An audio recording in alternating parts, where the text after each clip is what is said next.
పగడానికండి ఒక గొప్ప లక్షణం ఉంది. ఈ నామంలో పగడంతో పోల్చడానికి పెద్ద రహస్యం ఏమిటో తెలుసా అండి? పగడాల మీద ఈ జాతిలో ఉన్నటువంటి రహస్యాల్ని విదేశాలలో ఉన్న శాస్త్రవేత్తలు పరిశోధనలు చేశారు. ఏ కారణం చేతనైనా బిడ్డలు కలగకుండా ఇబ్బందులు కలిగినటువంటి తల్లి పగడాల మాల అమ్మవారి పూజ దగ్గర పెట్టి ఆ పూజలో పెట్టినటువంటి పగడాల మాలని శాస్త్రీయంగా ధరించి 21 రోజులు ఒంటి మీద ఉంచుకుని ప్రత్యేకమైన పదార్థం ఒకటి ఉంటుంది, గోధుమని మధుర పదార్థంతో కలుపుతారు. అటువంటి పదార్థాన్ని ప్రతిరోజు అమ్మవారికి నివేదన చేసి తిని బిడ్డల్ని కన్న తల్లులు ఎందరో ఉన్నారు లోకంలో. పగడాలకు ఆ శక్తి ఉంది. బిడ్డలు కలగని తల్లులకు కూడా బిడ్డలు కలిగేటట్టుగా చేసి గర్భమునకు ఉన్నటువంటి దోషాన్ని తొలగించాయి. దీని మీద నాకు జ్ఞాపకం ఉంటే ఆ పేరు కరెక్ట్గా డాక్టర్ జెరీ అన్న ఆయన, మన దేశం వారు కాదు, ఆయన ప్రయోగం చేసి నిజమే భారతీయ సాంప్రదాయంలో పగడాన్ని అంత గొప్పగా చెప్పడానికి కారణం ఉంది, పగడానికి ఆ శక్తి ఉంది అని నిరూపించి చూపించారు. ఇవాళ మనం నవవిద్రుమ బింబ శ్రీన్యక్కారి రదనచ్చద, ఇది కూడా 16 అక్షరాల నామం, మధ్యలో ఎక్కడ విరవకూడదు దాన్ని. ఈ నామాల వైశిష్ట్యం ఏమిటో, నామాలు అసలు ఎలా పలకాలో, ఎక్కడ విరవకూడదో, ఎక్కడ పూర్తిగా చదవాలో, ఇవన్నీ మీకు నామాలు చదువుతున్నప్పుడు అప్పుడు నేను నేర్పుతాను. నవవిద్రుమ బింబ శ్రీన్యక్కారి రదనచ్చద అని పిలుస్తున్నారు వసిన్యాది దేవతలు. అమ్మవారి యొక్క పెదవులను స్తోత్రం చేస్తున్నారు. అసలు శాస్త్రంలో ఏమిటి అంటే ఆడదాని పెదవుల గురించి మాటలే మాట్లాడకూడదు. కానీ మనం మాట్లాడుతున్నది ఎప్పుడు జ్ఞాపకం పెట్టుకోండి, ఒక ఆడదాని పెదవుల గురించి మనం మాట్లాడటలేదు, మనం మన అమ్మ పెదవుల గురించి మాట్లాడుతాం. బిడ్డలుగా అమ్మ పెదవుల గురించి మాట్లాడడం, అమ్మ పెదవులను మనసులో భావన చేయడం, ధ్యానం చేయడం, అది ఉన్నతికి హేతు అవుతుంది తప్ప ఎట్టి పరిస్థితుల్లోనూ దానివల్ల ఏ ఉపద్రవం కానీ ఏ ఇబ్బంది కానీ ఉండదు. కాబట్టి ఇందులో పోలిక పోల్చినప్పుడు ఏమంటున్నారంటే నవవిద్రుమ బింబ శ్రీన్యక్కారి రదనచ్చద. శ్రీ అంటే ప్రకాశం. శ్రీ అన్న దాంట్లోనే ఒక రహస్యం కూడా దాచారు. శ్రీ అంటే సమస్త శోభలకు సమస్త మంగళములకు ఏది హేతువో దాన్ని శ్రీ అని పిలుస్తారు. శ్రీకారం పడింది అంటే గుర్తేమిటంటే సమస్త శోభనములకు సమస్త మంగళములకు అది ఆలవాలము అని గుర్తు. ఇప్పుడు కేవలము కాంతి కాదు, అది సమస్త మంగళములకు గుర్తయ్యున్నది. ఆ పెదవుల యొక్క కాంతి ఎలా ఉంది అంటే నవవిద్రుమ బింబ, నవవిద్రుమ బింబ. నవవిద్రుమము అంటే, విద్రుమము అంటే పగడం. పగడాన్ని అది మామూలుగా మసకబారిపోయినా లేకపోతే సాన పట్టకపోయినా దానిలో ఉండేటటువంటి ఎరుపు శోభించదు. ఆ ఎరుపుతనం లోపల నుంచి పైకి వ్యక్తమై ప్రకాశవంతమై శోభాయమానమై ఉండాలి అంటే దాన్ని సానపడతారు. సానపట్టినటువంటి కొత్త పగడం ఎంత కాంతితో ఉంటుందో అంత కాంతి కలిగినది. ఏది? ఒక్క పెదవి గురించి చెప్పట్లేదు. ఒక్క పెదవి అని ఎందుకంటున్నానంటే ఒక్క కింది పెదవి గురించి మాట్లాడితే అధరము అంటారు. 2 పెదవుల గురించి మాట్లాడుతున్నారు అని మీకు ఎలా అర్థం అవుతోంది? అందుకే దానికి ఒక సూచన వేశారు, జ్ఞాపకం పెట్టుకో అని. అలాగే బింబ అంటే దొండపండు. ఇప్పుడు ఈ రెండిటితోటి పోలిక పెట్టారు. అమ్మవారి పెదవులు నవవిద్రుమ పగడము చేత, బింబ దొండపండు చేత, శ్రీ కాంతిని, నవవిద్రుమ బింబ శ్రీన్యక్కారి అంటే తొలగతోయగలిగిన, ఓడించగలిగిన రదనచ్చద. రదనచ్చద అంటే సంస్కృతంలో తెర అని అర్థం. లోపలి వస్తువు కనపడకుండా పైన పట్టినటువంటి తెరకి రదనచ్చద అంటారు. ఇప్పుడు అమ్మవారి యొక్క పెదవులు, ఆ పెదవులు రెండూ కలిసి రదనచ్చద తెర అయినవి. ఎందుచేత అంటే తెరయ విడిందనుకోండి లోపల ఉన్నటువంటివి కనపడతాయి. తెర వేసేసారనుకోండి లోపల ఉన్నవి కనపడవు కదండి. అంతే తెర అంటే. మీరు ఈ మాట ఎందుకు అన్నారు అన్నది చాలా జాగ్రత్తగా పట్టుకోవాల్సి ఉంటుంది. అది అంత తేలికగా దొరికిపోయే విషయం ఏం కాదు. అమ్మవారి నామములు ఏదైనా స్ఫురణలో జాగ్రత్తగా నిలబడితే ఉత్తర క్షణంలో సద్య ఫలితాన్ని ఇస్తాయి. అసలు అమ్మవారే పెద్ద తెర. మీరు జాగ్రత్తగా భావన చేస్తే, నేను సరే ఆ విషయానికి వస్తాను మీ దగ్గరికి. నవవిద్రుమ బింబశ్రీ, నవవిద్రుమంతో పోలుస్తున్నారు. కొత్త పగడపు కాంతి ఎలా ఉంటుందో అటువంటి కాంతి కలిగినది. బింబఫలము అంటే దొండపండు, దొండపండు యొక్క కాంతి ఎలా ఉంటుందో అటువంటి కాంతి కలిగినవి. ఆ రెండు పెదవులు రదనచ్చదా, తెరయై ఏం చేస్తున్నాయి? వేటితో పోల్చామో ఆ పోల్చబడిన వాటి యొక్క కాంతిని తిరస్కరిస్తున్నాయి. అంటే ఇప్పుడు అమ్మవారి పెదవులను పోల్చినప్పుడు నవవిద్రుమాన్ని, కొత్తగా సానపట్టిన పగడాన్ని, దొండపండుని పోలిగ్గా వేసినా ఈ రెండు నిజానికి అమ్మవారి పెదవుల కాంతి ముందు నిలబడలేవు. ఇక్కడ మీరు ఒక విషయాన్ని కొంచెం ఆలోచించవలసి ఉంటుంది. సహజముగా పెదవులు ఎరుపుతనాన్ని పొంది ఉంటాయి. ఈ శరీరంలో మిగిలిన అవయవములు ఎలా ఉండనివ్వండి, నల్లటి వాళ్ళకి కూడా పెదవులు మాత్రం ఎర్రగానే ఉంటాయి. శరీరం నల్లగా ఉందని పెదవులు నల్లగా ఉండదు. పెదవులు నల్లగా ఉన్నాయనుకోండి, ఖచ్చితంగా ఆయన ఏదో దురలవాటుకి అలవాటు పడినాడు అని గుర్తు. అందున మనం తెలుగు వాళ్ళం ఏమిటంటే, ప్రపంచంలో ఎక్కడెక్కడ ఏ ప్రాంతాల్లో దురలవాట్లు ఉన్నాయో వాటన్నింటినీ అలవాటు చేసుకునేటంతటి గొప్ప సంస్కారవంతులం మనం. ఎందుచేత ఈ మాట అంటున్నానంటే, ఒరియా వాళ్ళు తాంబూలం వేసుకుని నెత్తురు కక్కినట్టుగా ఉమ్ముతారు. అది మనకి అలవాటు. ముందు మోటార్ సైకిల్ మీద వెళ్ళిపోతూ వెనక మోటార్ సైకిల్ మీద వస్తున్న వాడి మీద పడుతుందేమో అని కూడా అక్కర్లేదు. రోడ్డు మీద నెత్తురు కక్కినట్టుగా ఉమ్ముకుంటూ వెళ్ళిపోవడమే. ఎందుకు ఈ దురలవాటు మనకు అనేటటువంటి ఇది ఉండదు. ఎవడో ఎక్కడో ఒక పెట్లో పెట్టుకుని తమలపాకులు పచ్చి వక్కలు తినే అలవాటు కొంతమందికి ఉంది. మనం పెట్లు పెట్టుకుని పచ్చి తమలపాకులు. ఒకడికి నస్యం అంటే పొగాకు గుండని ముక్కుపుడిగా పీలుస్తారు. అది తెలుగు వాళ్ళకి అలవాటు. ఆఖరికి వాళ్ళ తెలుగుతనం ఆంధ్ర రాష్ట్రం ఎందుకు పనికొస్తోందంటే, ప్రపంచంలో ఉన్న దురలవాట్లన్నీ ఒక్కచోటే చూడాలి అనుకుంటే ఆంధ్రప్రదేశ్లో చూడవచ్చు. కానీ ప్రపంచంలో ఎక్కడ ఏ మూల మంచి ఉన్నా అది మాత్రం మనం అనుకరించాం. తమిళనాట ఎవ్వరైనా బొట్టు పెట్టుకుంటారు, విభూతి పెట్టుకుంటారు. అది మాత్రం మనకు అక్కర్లేదు. మనం మాత్రం బొట్టు పెట్టుకోక్కర్లేదు, మనం విభూతి పెట్టుకోక్కర్లేదు. ఎవడికి వాడు ప్రాజ్ఞుడు. ఈ స్థితిని మనం పొంది ఉంటాం. మనకి మంచి లక్షణాలు అలవాట్లో లేవు. దుర్లక్షణాలు ఎక్కడ ఏ ఉన్నాయో వాటన్నింటినీ తెచ్చిపెట్టుకోవడం మనకు అలవాటైపోయింది. సరే, అది ఒక సామాన్యుని సణుగుడు, దాన్ని పక్కన పెట్టేసేయండి. కాకపోతే నేను దేని గురించి ప్రస్తావన చెయ్యవలసి వచ్చింది అంటే, ఈ విషయాన్ని, పెదవులు నల్లబడ్డాయి అంటే అది ఒకటి శోభన హేతువు కాదు. రెండు, ఎవ్వరి పెదవులు నల్లపడవు. పెదవులు నల్లపడిపోయాయి అంటే అర్థం ఏంటంటే పెదవులు ఆరిపోయాయి అంటారు. పెదవులు ఆరిపోవడం, పెదవులు పగిలిపోవడం, పెదవులు పుళ్ళు పడిపోవడం, ఇలాంటివన్నీ అనారోగ్య సూచనలు తప్ప ఏ వయస్సులోనైనా ఎర్రగా ఉంటాయి. ప్రత్యేకించి యవ్వనంలో మరీ ఎర్రగా ఉంటాయి. కనుక ఆ ఎర్రగా ఉండేటటువంటి పెదవులు పూర్వకాలంలో కూడా ఒక లక్షణం ఉండేదిట. లత్తుక అని ఒక పదార్థం, దాన్ని పాదములకు పారాణిగా పెట్టుకునేవారు. లత్తుక పెదవులకు పూసుకునేవారు. కానీ ఒక్క లక్షణం ఉంటుంది, భర్త పక్కన ఉన్నప్పుడు మాత్రమే కొన్ని అలంకారాలు చేసుకుంటారు, భర్త పక్కన ఉన్నప్పుడు మాత్రమే కొన్ని ఆభరణాలు పెట్టుకుంటారు. దానివల్ల ఏమవుతుందంటే సౌశీల్యము ప్రకాశిస్తుంది, లోకమునకు మర్యాద నిలబడుతుంది. కానీ ఇవాళ ఏమైపోయిందంటే, భర్త పక్కన ఉన్నప్పుడు మామూలుగా ఉంటారు, వీధిలోకి వచ్చినప్పుడు లిప్స్టిక్ అన్న పేరుతో వేసుకుంటారు. ఎందుకు వేసుకున్నట్టు నేను చెప్పక్కర్లేదు. నీ సౌందర్యము చాలా మందిని ఆకర్షించాలని కోరిక, దేనికి వేసుకుంటున్నట్టు? అది లిప్స్టిక్ వేసుకుని వీధిలో తిరగడం అన్నది నాకు తెలుసున్నంత వరకు ఈ జాతి సంస్కారంలో లేదు. ఎందుకు వేసుకుంటారంటే, భర్త యొక్క అనురాగమును పొందడానికి, భర్త సంతోషించడం కోసం. ఒక్క భర్తృ సమక్షంలో ఉన్నప్పుడు స్త్రీ కొన్ని అలంకారములను చేసుకోవచ్చు. అది ఆయన యొక్క ఇష్టం, అది ఆయనకి సంతోషాన్ని కలిగిస్తే అసలు ఆ విషయం గురించి వ్యాఖ్యానం చేసేటటువంటి అధికారం ఎవ్వరికీ లేదు. భార్యాభర్తల మధ్యకు వెళ్ళకూడదు కాబట్టి తప్ప అది 10 మందిలో లిప్స్టిక్ వేసుకుని తిరగవలసినటువంటి అవసరం కానీ, అలా అమ్మడం కానీ ఈ జాతికి తెలుసని నేను అనుకోవట్లేదు. అలా ఎక్కడా చెప్పలేదు, ఏ గ్రంథంలోనూ అలా లేదు.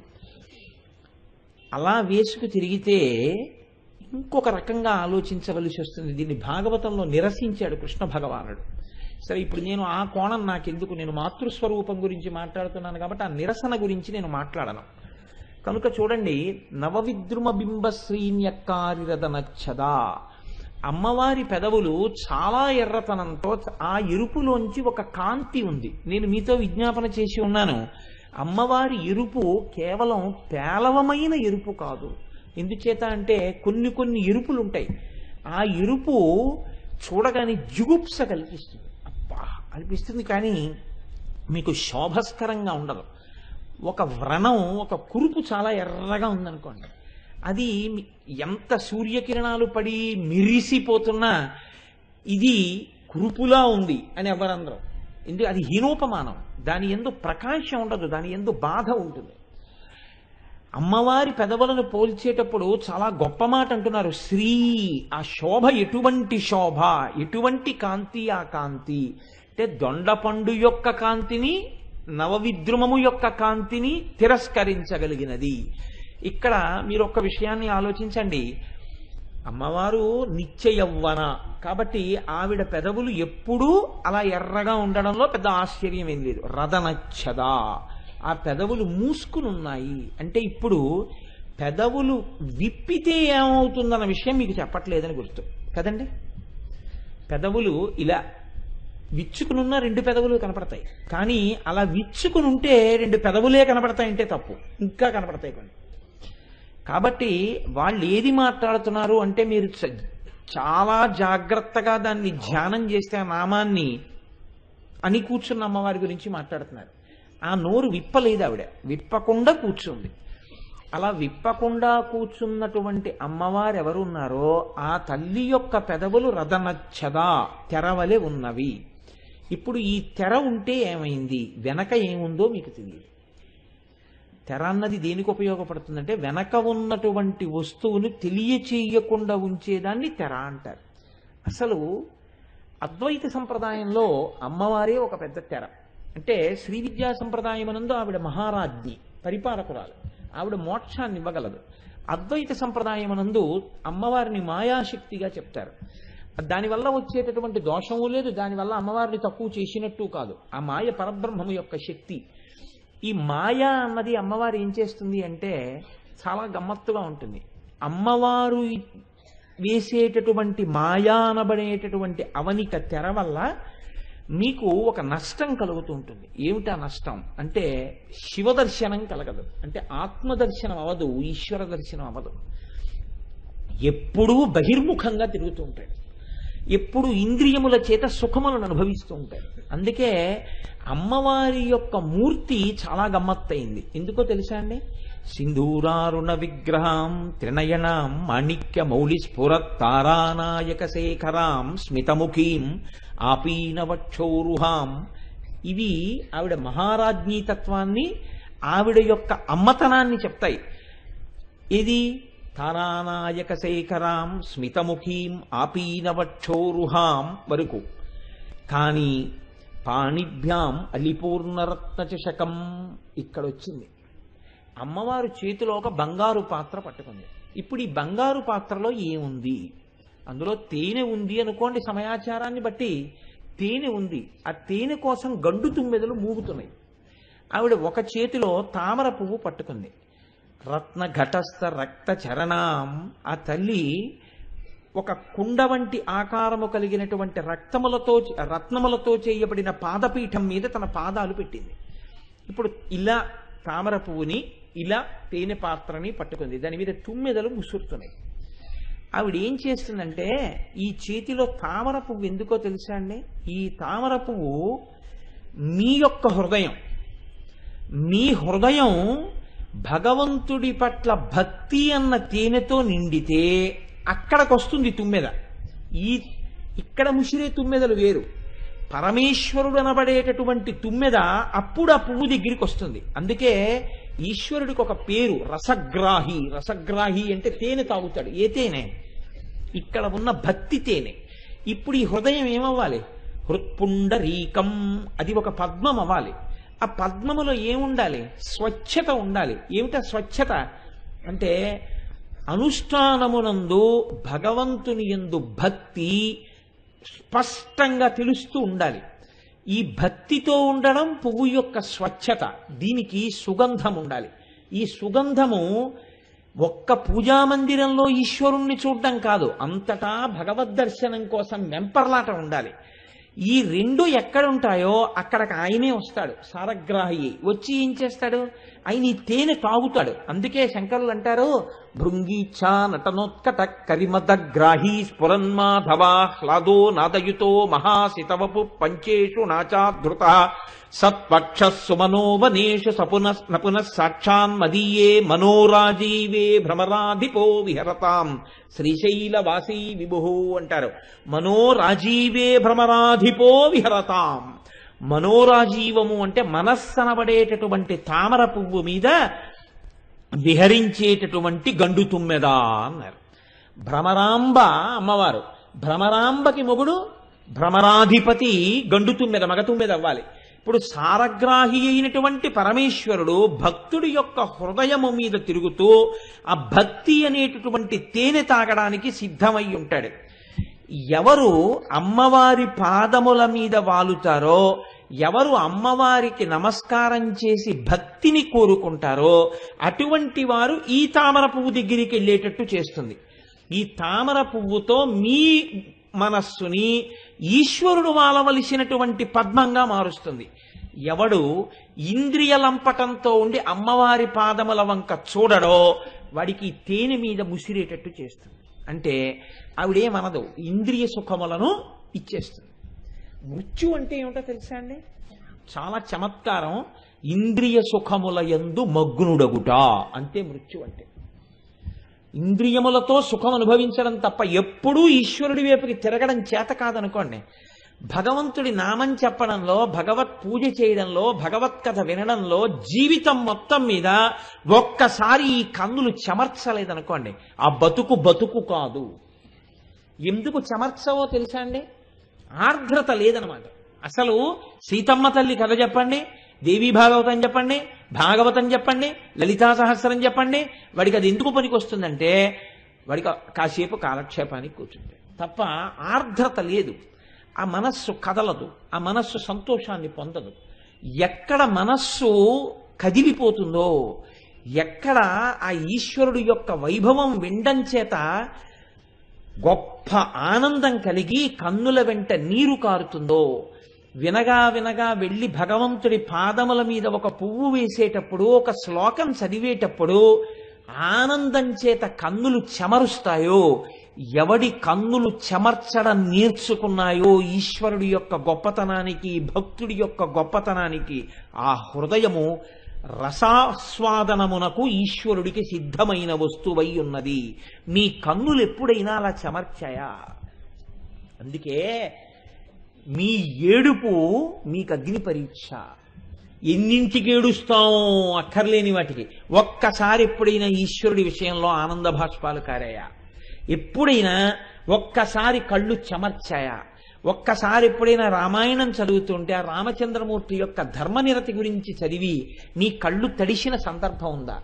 నీ జీవితం మొత్తం మీద ఎప్పుడైనా ఈ పుస్తకంలో ఈ ఘట్టం చదివితే నా మనసు నిండిపోతుందండి అని నువ్వు ఆ పుస్తకం తీయగానే అట్టపక్కన పేజీ నంబర్ వేసి నువ్వు మళ్ళీ ఒకసారి అది చదివగానే నీ మనస్సులో ఒక్కసారి కళ్ళు మూసుకుంటే ఆ సందర్భం ద్యోతకమై అబ్బా ఏమి మహాపురుషుడు అని నీ మనసు కదిలిపోయి నీ కళ్ళు తడిసిన సందర్భం జీవితంలో ఎప్పుడైనా ఉందా? ఎప్పుడూ వస్తువుల గురించే ఏడిచావా? దీనికి ట్రైనింగ్ ఎవ్వరూ ఇవ్వలేదు నీకు ఏడవమని.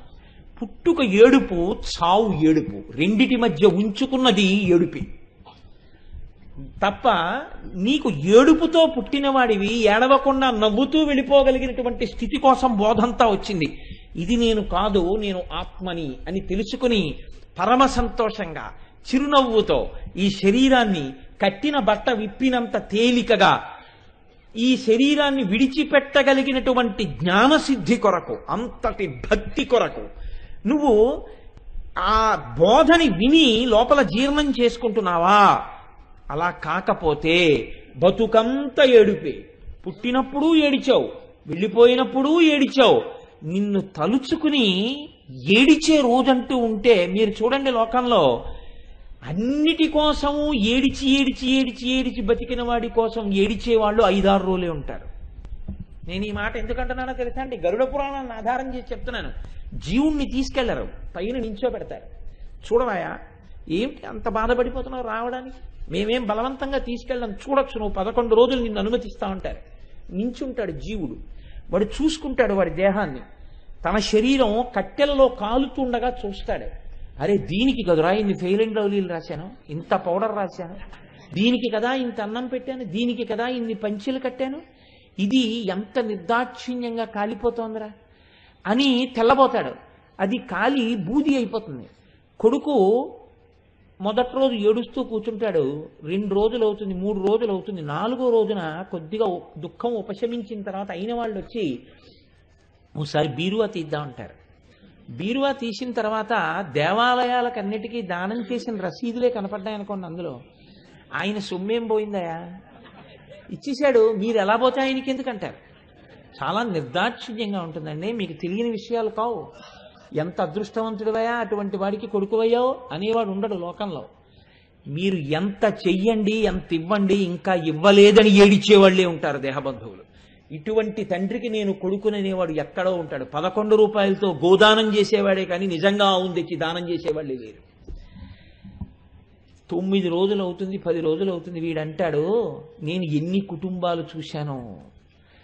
కర్త ఉప్పు కారాలు బాగా తక్కువగా ఉన్నటువంటి పదార్థాన్ని తిని తల్లిదండ్రుల యొక్క యశస్సుని స్మరణ చెయ్యాలి. 4 రోజులు అయిపోగానే అంటారు, అబ్బా ఎన్నాళ్ళు ఈ దిక్కుమాల వాళ్ళ తినలేక చేస్తున్నాం, పర్వాలేదు ఏం పర్వాలేదు కాస్త సాంబార్ పెడదు అంటాడు. లేకపోతే అదేంటి 4 వడలు తగలాయి అంటాడు. ఎంత బాధ అంటే ఇంకా ఎప్పుడెప్పుడు 11వ రోజు వస్తుందా అని చూసి అవతల లీవు దొరకట్లేదు, ఈ గోవలోటి 11 రోజులు అని చెప్పేసి అక్కడికి వెళ్ళలేకపోయాను ఇక్కడికి వెళ్ళలేకపోయానని ఏడిచి 11 రోజులు అయిపోగాని 11వ రోజు సంతర్పణ అవుతుంటే బావమరుదులు వచ్చి బట్టలు పెట్టేస్తారు. పెట్టి ఆ బావా ఎన్నాళ్ళు ఇలా ఏడుస్తూ కూర్చుంటావు, చక్కగా నువ్వు ఇంకా ఉత్తరీయాన్ని కుడి భుజం మించి ఎడం భుజం మీదకి మార్చు, ఇక యజ్ఞోపవీతాన్ని అపసవ్యం చేయడం మానేసి కొత్త యజ్ఞోపవీతం వేసేసుకుని ఇంకిక్కడి నుంచి భోగం అనుభవించంటారు. అంటే ఆయన ఏం చేస్తాడంటే మామూలుగా వండుకు తినేస్తుంటాడు, సిద్ధపడిపోతాడు. అప్పుడు వీడు చూస్తాడు పైనుంచి, వీడి కోసం నేను ఇంత కష్టపడింది, వీడు తిథి కూడా ఇక జ్ఞాపకం పెట్టుకునేటట్టు లేడు, వీడు చేసింది ఏమీ లేదు నా కోసం, వీడు 11 రోజులకి ఇంత బాధపడిపోతున్నాడు, వీడి కోసం నా జీవితం అంతా వదిలిపెట్టేశాను, అలా కాలిపోయింది. ఇప్పుడు ఇక నేను చేసేదేముంది, శరీరం లేదు, ఎటు పోవాలో అటు పోవడమే అంతే. కాబట్టి ఇప్పుడు వాళ్ళతో అంటాడు పదండి వచ్చేస్తున్నానంటే, ఇంకెందుకు నమ్ముకుని అక్కడ ఏం చేస్తాను, వాడు సినిమాకి వెళ్ళిపోతాడు షికారుకి వెళ్ళిపోతాడు, ఇంకెందుకు అక్కడ, ఇప్పుడు పోతానంటాడు. ఇది లోకానికి ఉండేటటువంటి లక్షణం. ఏడుస్తూ పుట్టి ఏడుస్తూ పోయి నువ్వేం సాధించావు? నీ జీవితంలో ఒక్కసారి ఈశ్వరుడి గురించి ఏడిచిన రోజు ఏదైనా ఉంటే నాకు చెప్పు, నీ పాదాలకి నేను నమస్కారం చేస్తాను. ఎందుకనంటే వాడు మహాత్ముడు. భగవంతుడు గుండెల్లో కదలడం వల్ల ఈశ్వర ప్రసాదాన్ని చేతిలో పట్టుకున్నప్పుడు, ఒక క్షేత్రం జ్ఞాపకానికి వచ్చినప్పుడు, ఒక మహాపురుషుడు స్మృతిలో కదిలినప్పుడు, అబ్బా ఏమి జీవితాలు అనిపించి గుండెలు కదిలిపోయి 4 మాటలు చెప్పలేక నీ కళ్ళు తడి పొందితే అప్పుడు చెప్పు, నీ పాదాలకి నా శిరస్సు తాటించి నమస్కరిస్తాను. ఇన్నింటికో ఏడిచావు ఈశ్వరుడి గురించి ఒక్కరోజు అంతర్విచారణ చేసుకుంటే నిజమే. నేను ఒక చంద్రశేఖర పరమాచార్య స్వామి వారి గురించి ఏడ్చిన రోజు లేదు నా జీవితంలో, భగవాన్ రమణుల గురించి నేను ఏడిచిన రోజు లేదు నా జీవితంలో, ఒక చంద్రశేఖర భారతీ స్వామి వారి గురించి నా కన్నులు తడి అయిన సందర్భం లేదు నా జీవితంలో. నేను ఈశ్వర పూజ చేసి కోరికలు అడిగిందే కానీ ఈశ్వరుడి పట్ల కృతజ్ఞతతో నా కన్నులు నిండిపోయిన రోజు లేదు నా జీవితంలో. ఇంత ముసలివాడైపోయి మనవడు పంచె పట్టుకొస్తే పొంగిపోయి కళ్ళు తుడుచుకుంటాడండి తాతగారు. ఇన్నిచ్చిన ఈశ్వరుడికి మర్యాదతో కళ్ళు తుడుచుకున్న తాతనొకడిని నాకు చూపించండి అంటే, నేను ఈ మాట ఎందుకంటున్నానంటే నన్ను దృష్టిలో పెట్టుకుని, మీ కళ్ళు ప్రతి క్షణం చవరించే కళ్ళు, మీరు ప్రాజ్ఞులు మహాభక్తులు, మిమ్మల్ని ఉద్దేశించి కాదు నేను అంటున్నది. కనుక దీన్ని కన్నులు చెమర్చగలిగినటువంటి లక్షణం ఏదైనా ఉంటే అది ఆర్ద్రత, అది భక్తి, అది తేనెతో నిండినటువంటి మనస్సు. ఇప్పుడు అక్కడికి ఎవరు వస్తారంటే రసగ్రాహి అయిన ఈశ్వరుడు వస్తాడు. వచ్చి ఆ తేనె తాగుతాడు, ఆ పువ్వులో పడుకుంటాడు ఆయన. ఆ హృదయం సామాన్యమైంది కాదు, అది నడిచే దేవాలయం. ఆ శరీరం అది నిరంతర పూజా మందిరం. అక్కడ ఊపిరి యందు ఈశ్వరోపాసనం జరుగుతూ ఉంటుంది. కాబట్టి నేను ఈ మాట ఎందుకన్నాను మీతో అంటే, అళిపూర్ణరత్న చషకం రక్తోత్పలం బిభ్రతీం, ఇటు రక్తోత్పలం పట్టుకుంది, ఇటు అళిపూర్ణరత్న చషకం, ఇటు తేనె పాత్ర పట్టుకుంది. ఇలా ఏడిచేవాడు ఎవడైనా ఉన్నాడా చూస్తుంది. అమ్మ అంటే ఇంతే, మీ ఏడుపుని బట్టి మీకు ఇవ్వగలిగినది. ఏడిస్తే చులకన చేస్తారు మిగిలిన వాళ్ళు. ఆయన పాపం కళ్ళమ్మని నీళ్లు పెట్టుకున్నారండి అని 10 మంది చెప్పుకుంటారు. కళ్ళమ్మని నీళ్లు పెట్టుకున్నాడు అని అనకుండా కళ్ళ నీళ్లు పెట్టుకున్నప్పుడల్లా మీ కోరిక తీర్చింది లోకంలో ఎవరైనా ఉంటే అమ్మ ఒక్కతే. చిన్నప్పుడు వీడు ఏడిచాడండి అని ఎవరికీ చెప్పదు. వాడు ఏడవగానే నేను వాడికి పాలు ఇవ్వలేకపోయానని ఏడుస్తుందమ్మ. మీరు చూడండి కావాలంటే, పిల్లాడు చాలాసేపు గుక్క పట్టి ఏడిచి ఏడిచి ఏడుస్తుంటే అమ్మ ఎక్కడో పొరుగింటమ్మతో కబుర్లు చెప్తోంది అనుకోండి, పొరుగింటమ్మతో కబుర్లు చెప్పి చెప్పి చెప్పి చెప్పి లోపలికి వచ్చి చూసేటప్పటికి పిల్లవాడిని గండు చీమ ఏదో పట్టుకుని కరిచేస్తుంటే వాడు చిన్ని చేతులతో తీసుకోలేక దద్దురిక్కిపోయి ఏడుస్తుంటే లోపలికొచ్చి చూసి ఎర్రపడిపోయిన కళ్ళతో వాడు వెక్కి వెక్కి ఏడిస్తే అమ్మ వచ్చి ఆ చీమను తీసేసి దద్దురిక్కిన చోటు చూడగానే అమ్మ ఏడుస్తుంది. ఎందుకో తెలుసా అండి, వీడు ఏడిచాడని వీధిలో వాళ్ళకి చెప్పదు, వీడి ఇంత ఏడ్చే వరకు నేను ఆదమరిచి ఉన్నానని ఏడుస్తుంది. అది అమ్మతనం రా. కూర్చున్నది అమ్మ. నువ్వు ఏడవగలవా ఈశ్వరుడి గురించి ఒక్కసారి? నాకు భగవంతుడు కావాలని నువ్వు ఒక్కసారి నీ హృదయము ద్రవించగలదా? ద్రవించగలిగితే చెప్పు, తెరెత్తేసి శివుడిలో కలపడానికి సిద్ధంగా ఉంది ఆవిడ. మాయని పైకెత్తేస్తుంది. ఇంకా నిన్ను ఇంద్రియములతో తిరగవలసిన అవసరం లేకుండా అంతటా ఈశ్వరుణ్ణి చూపిస్తుంది. అప్పుడు నీవు తినడంలో, నీవు అలంకరించుకోవడంలో, నీవు బాగుపడడంలో నీకు తృప్తి లేదు. 10 మంది తినడంలో, 10 మంది సంతోషంగా ఉండడంలో నీకు సంతోషం ఉంటుంది. అంతే తేడా. కాళీ కాళీ కాళీ అని బతికున్న నాళ్లు పొంగిపోయారు రామకృష్ణ పరమహంస. పరమ అద్వైతమును అనుభవించారు. ఏమి తేడా వచ్చింది ఆయనకి చూడండి. రామకృష్ణ పరమహంసకి కంఠంలో పుట్టిందండి రాచపుండు. మహానుభావుడికి ఆయన సమాధి అంటే అసాధారణ సమాధి పరమహంసది. ఆయన ఇలా కూర్చుని ఉండేవారు. ఎవరో వచ్చి భగవంతుడి గురించి మాట్లాడుతుండేవారు. ఆయన లేచి పారవశ్యంతో నాట్యం చేసేస్తుండేవారు. నా దగ్గర ఇంట్లో ఫొటోస్ కూడా ఉన్నాయి. అవి చూసినప్పుడు నాకు ఎంత ఆశ్చర్యంగా ఉంటుందో. ఓ ఏమి స్థితయా మహానుభావ అని. ఆ పంచ పైకి కట్టుకుని మోకాళ్ళ మీదకి 2 కాళ్ళు ఎత్తి ఇలా అరమోట్పు కన్నులతో ఆయన పొంగిపోతున్న దృశ్యం ఎంత ఆశ్చర్యంగా ఉండదు. అలాగే సమాధిలోకి వెళ్ళిపోయారు. చంద్రశేఖర పరమాచార్య సౌందర్యలహరిలో ఒక శ్లోకం చెప్తూ చెప్తూ సమాధిలోకి జారిపోయేవారు. జారిపోయి మళ్ళీ బహిర్ముఖులవుతుండేవారు. అయి మళ్ళీ 4 మాటలు చెప్తుండేవారు. వెంట వెంటనే నిద్రలోకి జారిపోయినట్టు సమాధిలోకి వెళ్ళిపోతుండేవారు. కాబట్టి మహాపురుషులైనటువంటి వారు అటువంటి ఆనందావస్థను పొందుతుంటారు. ఇందులో మీరు చూడండి, రామకృష్ణ పరమహంసకి కంఠంలో రాచపుండు పుడితే మాటలు కాదండి, మాట మాట్లాడడం కూడా కష్టం. మాట మాట్లాడితే రాచపుండు కదిలి నెత్తురు పెదవుల నుంచి కారేది.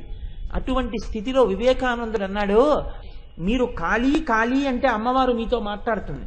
మీరు వెళ్ళి అమ్మా ఇంత అన్నం తినలేకపోతున్నానమ్మా, ఈ రాచపుండు తీసేయి అని అడిగితే తీయదా అని అడిగారు. అమ్మ తీయదంటారా? అమ్మ తీస్తుందంటారా? అమ్మ తీస్తుంది అంటే ఎప్పుడు తీస్తుంది తను అడిగితే? అంత హేయంగా శరీరం మీద మమకారం ఉంటే కదా ఆయనకి. అది ఎప్పుడో నశించిపోయింది. పైన ఉన్న తిత్తి గురించి ఆయనకి సంబంధం లేదు. లోపల ఉన్న ఆత్మతో ఆయన అనుసంధానమై ఉన్నారు. తిత్తి ఎలా పోతే ఆయనకి ఎందుకు? బట్ట చిరిగిపోయిందని బాధ లేదు, శరీరం కాపాడబడిందని సంతోషం. అలా శరీరం పోతోందని బాధ లేదు, ఆత్మ తెలిసిందని, ఆత్మ యందు మగ్నమయ్యానని ఆత్మగా నిలబడి ఆయన ఉన్నారు.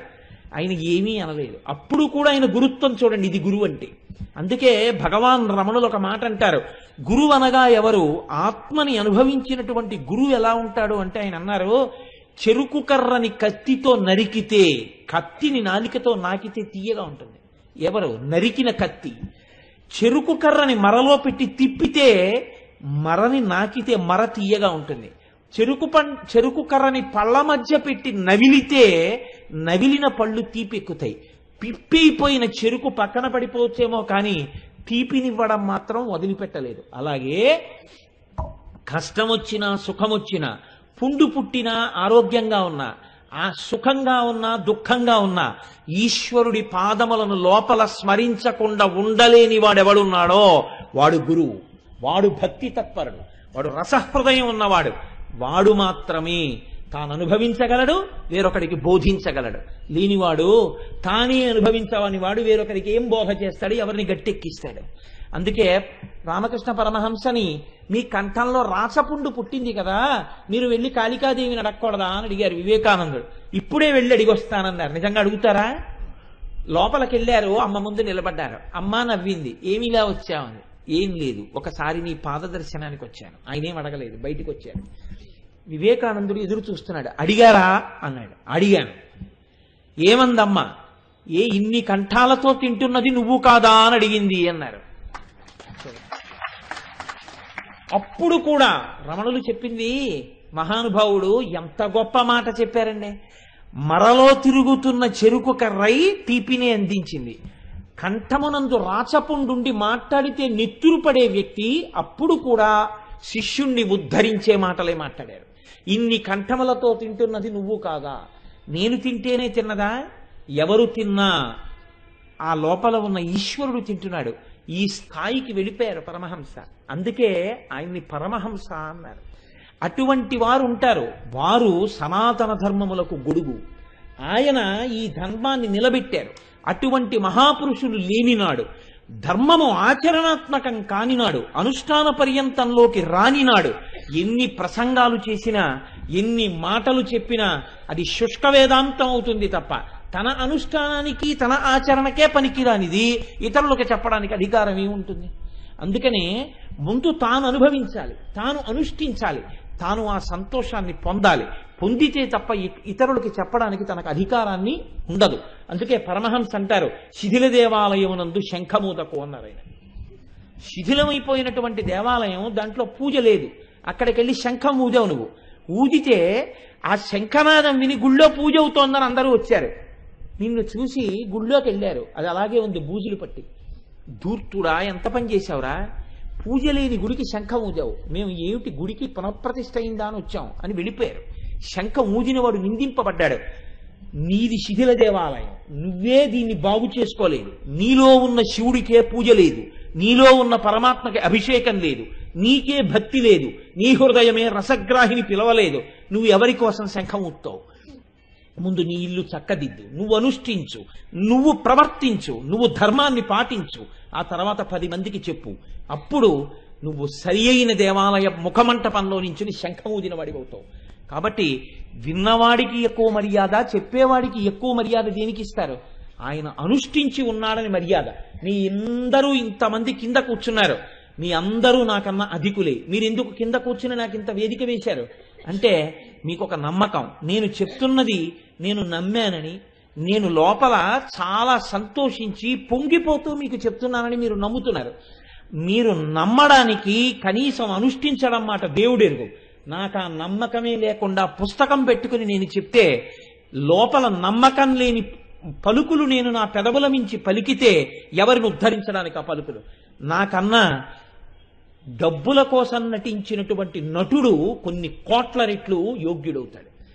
అటువంటి నట సార్వభౌముల కన్నా నీ పెద్ద నట సార్వభౌముని అవుతానప్పుడు, అంత పెద్ద నటరత్నల కన్నా నేను పెద్ద నటరత్ననవుతానప్పుడు, నట సామ్రాట్టుల కన్నా నేను నట సామ్రాట్టునవుతానప్పుడు. నువ్వు నటించిన నటన చేత పాడైపోతావు. ఎందుకు వచ్చింది? నువ్వు అనుష్ఠించు. నువ్వు ముందు ఇక్కడ విశ్వాసం పెట్టుకో. నువ్వు విశ్వసించి నమ్మి దృఢదీక్షతో అప్పుడు నువ్వు పలుకు. ఆ పలుకు ఇతరులను ఉద్ధరిస్తుంది అంటారు రామకృష్ణ పరమహంస. కాబట్టి చూడండి, నేను ఎందుకు ఈ మాట చెప్పవలసి వచ్చింది అంటే, ఎక్కడెక్కడ తెర ఎత్తబడినదో అక్కడక్కడ ఆర్తితో కూడిన ఏడుపు ఉన్నది. నాకు భగవంతుడు కావాలని ఏడిచేవాడు ఒకడుంటే, అది కూడా చాలా గొప్పగా ఈశ్వరుడి కోసం, ఏ కోరిక లేకుండా, నాకు బట్టల జత కావాలని, మా అబ్బాయికి ఉద్యోగం కావాలని, మా అమ్మాయికి పెళ్ళవ్వాలని ఏడవడం కాదు, ఒక్కసారి ఈశ్వర నా కంటికి కనపడవా అని ఏడిచేవాడుంటే వాడి కోసం శివుడు సిద్ధంగా ఉన్నాడు. అందుకే ఆ మహానుభావుడు ఒక మాట అంటారు, నిన్నే రూపముగా తలంతు మొదలో నీ రూపు మోకాలో స్త్రీచన్నో కుంచమో మేకపెంటికయో నాకున్ సాకారంబుగా చూపవే చిన్నీరేజ విహారమత్త మధుపా శ్రీకాళహస్తీశ్వర అంటాడు ధూర్జటి. నువ్వు భక్తులను అనుగ్రహించడానికి రకరకాలుగా కనపడ్డావు, ఈ భక్తుణ్ణి కూడా అనుగ్రహించడానికి ఒక్కసారి సాకారంగా కనపడవయ్యా శంకర అని ఏడిచాడు. అంతే. మహానుభావులు చూడండి, కృష్ణదేవరాయల వారి ఆస్థానంలో ఉన్న వాళ్ళు అష్టదిగ్గజాలు ఎన్నో పుస్తకాలు రాశారు. ఏ పుస్తకమైనా దేవాలయాల గోడల మీద నిలబడిందా? శ్రీమదాంధ్ర కవితా పితామహ సర్వతోముఖంక పంకజక్షపాదాంబుజాధీన మానసేందిందిరనందవర పరవంశోత్తం చటకోపచాప ప్రసాదాదిత సాధిత చతుర్విధ కవితామ తల్లి కల్లసాని చొక్కయామాచ్యపుత్ర పెద్దనార్య ప్రణీతంబైన స్వారోచిత మనుసంభవంబను మహాప్రబంధంబు అని రాసుకున్నాడు అలసాని పెద్దనగారు. ఎక్కడ నిలబడింది పెద్దనగారి గ్రంథం? నేను ప్రబంధాన్ని తక్కువ చేసి మాట్లాడటలేదు. ఏ దేవాలయపు గోడల మీద నిలబడింది? అందులో ఎన్ని చమత్కారాలైనా ఉండొచ్చు, ఎంత గొప్ప గొప్ప పద్యాలైనా ఉండొచ్చు. ఒక్క పద్యం చెప్తే అటజని కంచ భూమి సురుడంబర చుంబి శిరస్సరజ్జరీ పటల ముహుర్ముహుర్లుట దభుంగ తరంగ పృదంగ నిస్మల స్ఫుట నటనారు రూప పరిపుల్ల కలాప కలాపి జాలమున్ గటక చరత్కరేణుకర కంపిత సాలము శితశైలమున్. ఒక్క బ్రాహ్మణ బ్రహ్మచారిని వర్ణిస్తే అర్ధచంద్రుని తేటన మఘళించులలాట పట్టి తీర్చిన గంగ మట్టితోడ చెక్కుటద్దముల యందు జిగివెల్లువలు చిందు రమణీయమణి కుండలములతోడ పసిడి వ్రాత జలంగు మిసిమిదోప జలంగు అరుణాంశకొత్తరీయంబుతోడ సరిలైన రాకట్టు జలువా మొలకట్టు బెడగారు నిర్కావి పింజతోడ ధవళ ధవళములకు జన్నిదములతోడ కాశికాముద్రగిడిన బుంగరంబుతోడ శాంతరసముప్పు బ్రహ్మ తేజంబుతోడ ప్రవరుడయ్య వియచ్చర ప్రవరుడపుడు. ఎటువంటి పద్యాలైనా ఇచ్చారు పెద్దనగారు. నేను ఆయన సాహిత్యాన్ని తప్పు పట్టట్లేదు, ఆయన ప్రబంధం తక్కువని నేను చెప్పట్లేదు. కానీ గుడిగోడలకెక్కింది ఏది ఎక్కింది? ధూర్జటిదెక్కింది. ఎందుకు ఎక్కింది? ఆర్తితో చెప్పుకున్నాడు. ఏది చెప్పుకున్నాడు? తన గొప్ప చెప్పుకోలేదు, తన తప్పు చెప్పుకున్నాడు వెళ్ళి పరమశివుడికి. రోషీరోజదు కామినీ జనుల తారుణ్యోరు సౌఖ్యంబులన్ బాసీబాజదు పుత్రమిత్రధన సంపద్భ్రాంతి వాంఛాలతల్ కోశీకోయదు నామనంబకట నీకున్ ప్రీతిగా సత్క్రియల్ చేసి చేయదు దీని త్రుళ్ళనచవే శ్రీకాళహస్తీశ్వర అని చెప్పుకున్నాడు. అలా చెప్పుకున్నాడు కాబట్టి నా చదువెందుకయా? ఎందుకొచ్చిన చదువు? పనికిరాని చదువు. నా కవిత్వం కవిత్వమా?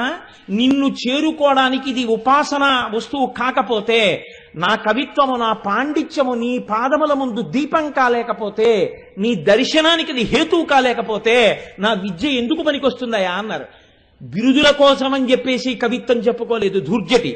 అందుకే మహానుభావుడు అంటాడు, ఏ వేదంబు పఠించలు తభుజగంబే శాస్త్రములు సూచతానే విద్యాభ్యాసమునొచ్చే కరి చించే మంత్రమూహించే బోధావిర్భావ నిధానములు చదువులయ్యా కాదు మీ పాద సంసేవాసక్తియ కాక జంతు తతికిన్ శ్రీకాళహస్తీశ్వర అంటాడు. ఈ ఆర్తి ఎక్కడుందో అక్కడ గోడల మీదకి ఎక్కింది కాళహస్తీశ్వర మహాత్యం, కాళహస్తీశ్వర శతకం. చిరాయు అయ్యాడు మహానుభావుడు. ఒక్క మాట రాసుకున్నారు పోతన గారు. అమ్మలగన్నయమ్మ ముగురమ్మల మూలపుటమ్మ చాలా పెద్దమ్మ సురారులమ్మ కడుపారడి బుచ్చిన యమ్మ తన్నులోనమ్మిన వెల్పుటమ్మల మనంబున ఉండెడి యమ్మ దుర్గమాయమ్మ కృపాబ్దినిచ్చుట మహత్వ కవిత్వ పటుత్వ సంపదలన్నారు. ఎంత పొంగొచ్చిందో ఆ హృదయానికి. మాయమ్మ అన్నారు. అనగానే అది ఎక్కడుంది? ఇంటి లక్ష్మీ కమ్మికి తోరణం కట్టినట్టు విజయవాడ కనకదుర్గమ్మ తల్లి గుడి అందరి ప్రమాదాలు బాపేదైతే లక్ష్మీ కమ్మికి తోరణమై పోతన గారి పద్యం పట్టుకుంది. పోతన గారు ఆ స్థాయిని ఎలా పొందగలిగారు? ఆర్తితో పిలిస్తే నిన్ను పరమశివుల్లో కలపడానికి, ఇక్కడే ఇప్పుడే మోక్షం ఇవ్వడానికి ఆ తల్లి సిద్ధంగా ఉంది. ఆ తల్లే పెద్ద తెర. కాబట్టి ఇప్పుడు రతనచ్చద ఆవిడ పెదవులు తెర ఏమిట్రా? ఆవిడే పెద్ద తెర. ఆవిడ అనుగ్రహం నీకు కలిగిందా? ఆవిడ కాంతి ఉపాసన నీకు లభించిందా? ఆవిడ కాని మాయా అన్న అవనికని పైకెత్తిందా? పరబ్రహ్మంతో కలిసిపోతావు. ఇక్కడే ఇప్పుడే నీవే పరబ్రహ్మమని తెలుసుకుంటావు. ఇటువంటి శక్తిని ఇయ్యగలిగినటువంటి అమ్మ ఉన్నదే, ఆ అమ్మ యొక్క పెదవులను మేము స్తోత్రం చేస్తున్నామంటున్నారు వశిన్యాది దేవతలు. అందుకని చూడండి, నవ విద్రుమ బింబ శ్రీన్యకారి రథనచ్చదా. సరే, బాహ్యంలోకి వస్తే వశిన్యాది దేవతలు ఇలా పిలిచారు, అలాగే వ్యాస భగవానుడు దాన్ని గ్రంథస్థం చేశాడు. కానీ ఇప్పుడు నిజంగా అమ్మవారి పెదవులతో పోల్చడానికి అటువంటి పోలిక సరిపోతుందా అంటే ఆయనే ఒక మాట అన్నారు, న్యక్కారి తిరస్కరింపబడినవి. దొండపండే ఉందండి, కాకి ముక్కుకి దొండపండు అని దొండపండు కనపడితే కాకి పొడుస్తుంది. దాంట్లోంచి ఇలా ప్రేగు కారిపోయినట్టు ఆ ఎర్రటి ముద్ద కిందకి జారిపోయి, ఇంకా ఒకవేళ ఏ కాకి పొడవకపోయినా పండిపోయిన దొండపండు కొంతకాలానికి మెల్లగా విరిగిపోయి ముద్దలు ముద్దలుగా పేశలంగా అయిపోతుంది. కానీ అమ్మవారి పెదవి ఎప్పటికీ అలా కాదు కదా. అలా కాని అమ్మవారి పెదవిని మీరు దొండపండుతో ఎలా పోలుస్తారు? నవవిద్రుమము. విద్రుమము పగడం ఎంత గొప్పదైనా అవ్వచ్చు, కానీ ఆ పగడం గట్టిగా ఉంటుంది. పగడము కాంతి కొంతకాలానికి తరిగిపోతుంది, ఆ శోభ క్షీణించిపోతుంది, గీతలు పడిపోతాయి. కానీ అమ్మవారి పెదవులకు అటువంటి లక్షణం లేదే. మీరు నన్ను సహృదయంతో మన్నించగలిగితే అది ఎంత పగడమైనా ఎంత దొండపండైనా దాని పట్ల అంత మక్కువ కలిగిన వాడు ఉండడు. కానీ మన్మధుణ్ణి గెలిచినటువంటి పరమశివుడికి అధరాపానాశక్తిని కల్పించినటువంటి అధరం అధరం, అటువంటి అధరానికి దొండపండుకి పోలిక ఎలా వేస్తారు మీరు? కాబట్టి నవవిద్రుమ బింబ శ్రీన్యకారిదనచ్చద, అమ్మా నీ యొక్క పెదవులు ఆ రెండిటి యొక్క కాంతిని తిరస్కరిస్తున్నాయి అన్నారు. ఇంకా గమ్మత్తుగా చెప్పవలసి వస్తే అసలు నీ పెదవులకు ఉపమానం లేదు, అది దాని అర్థం.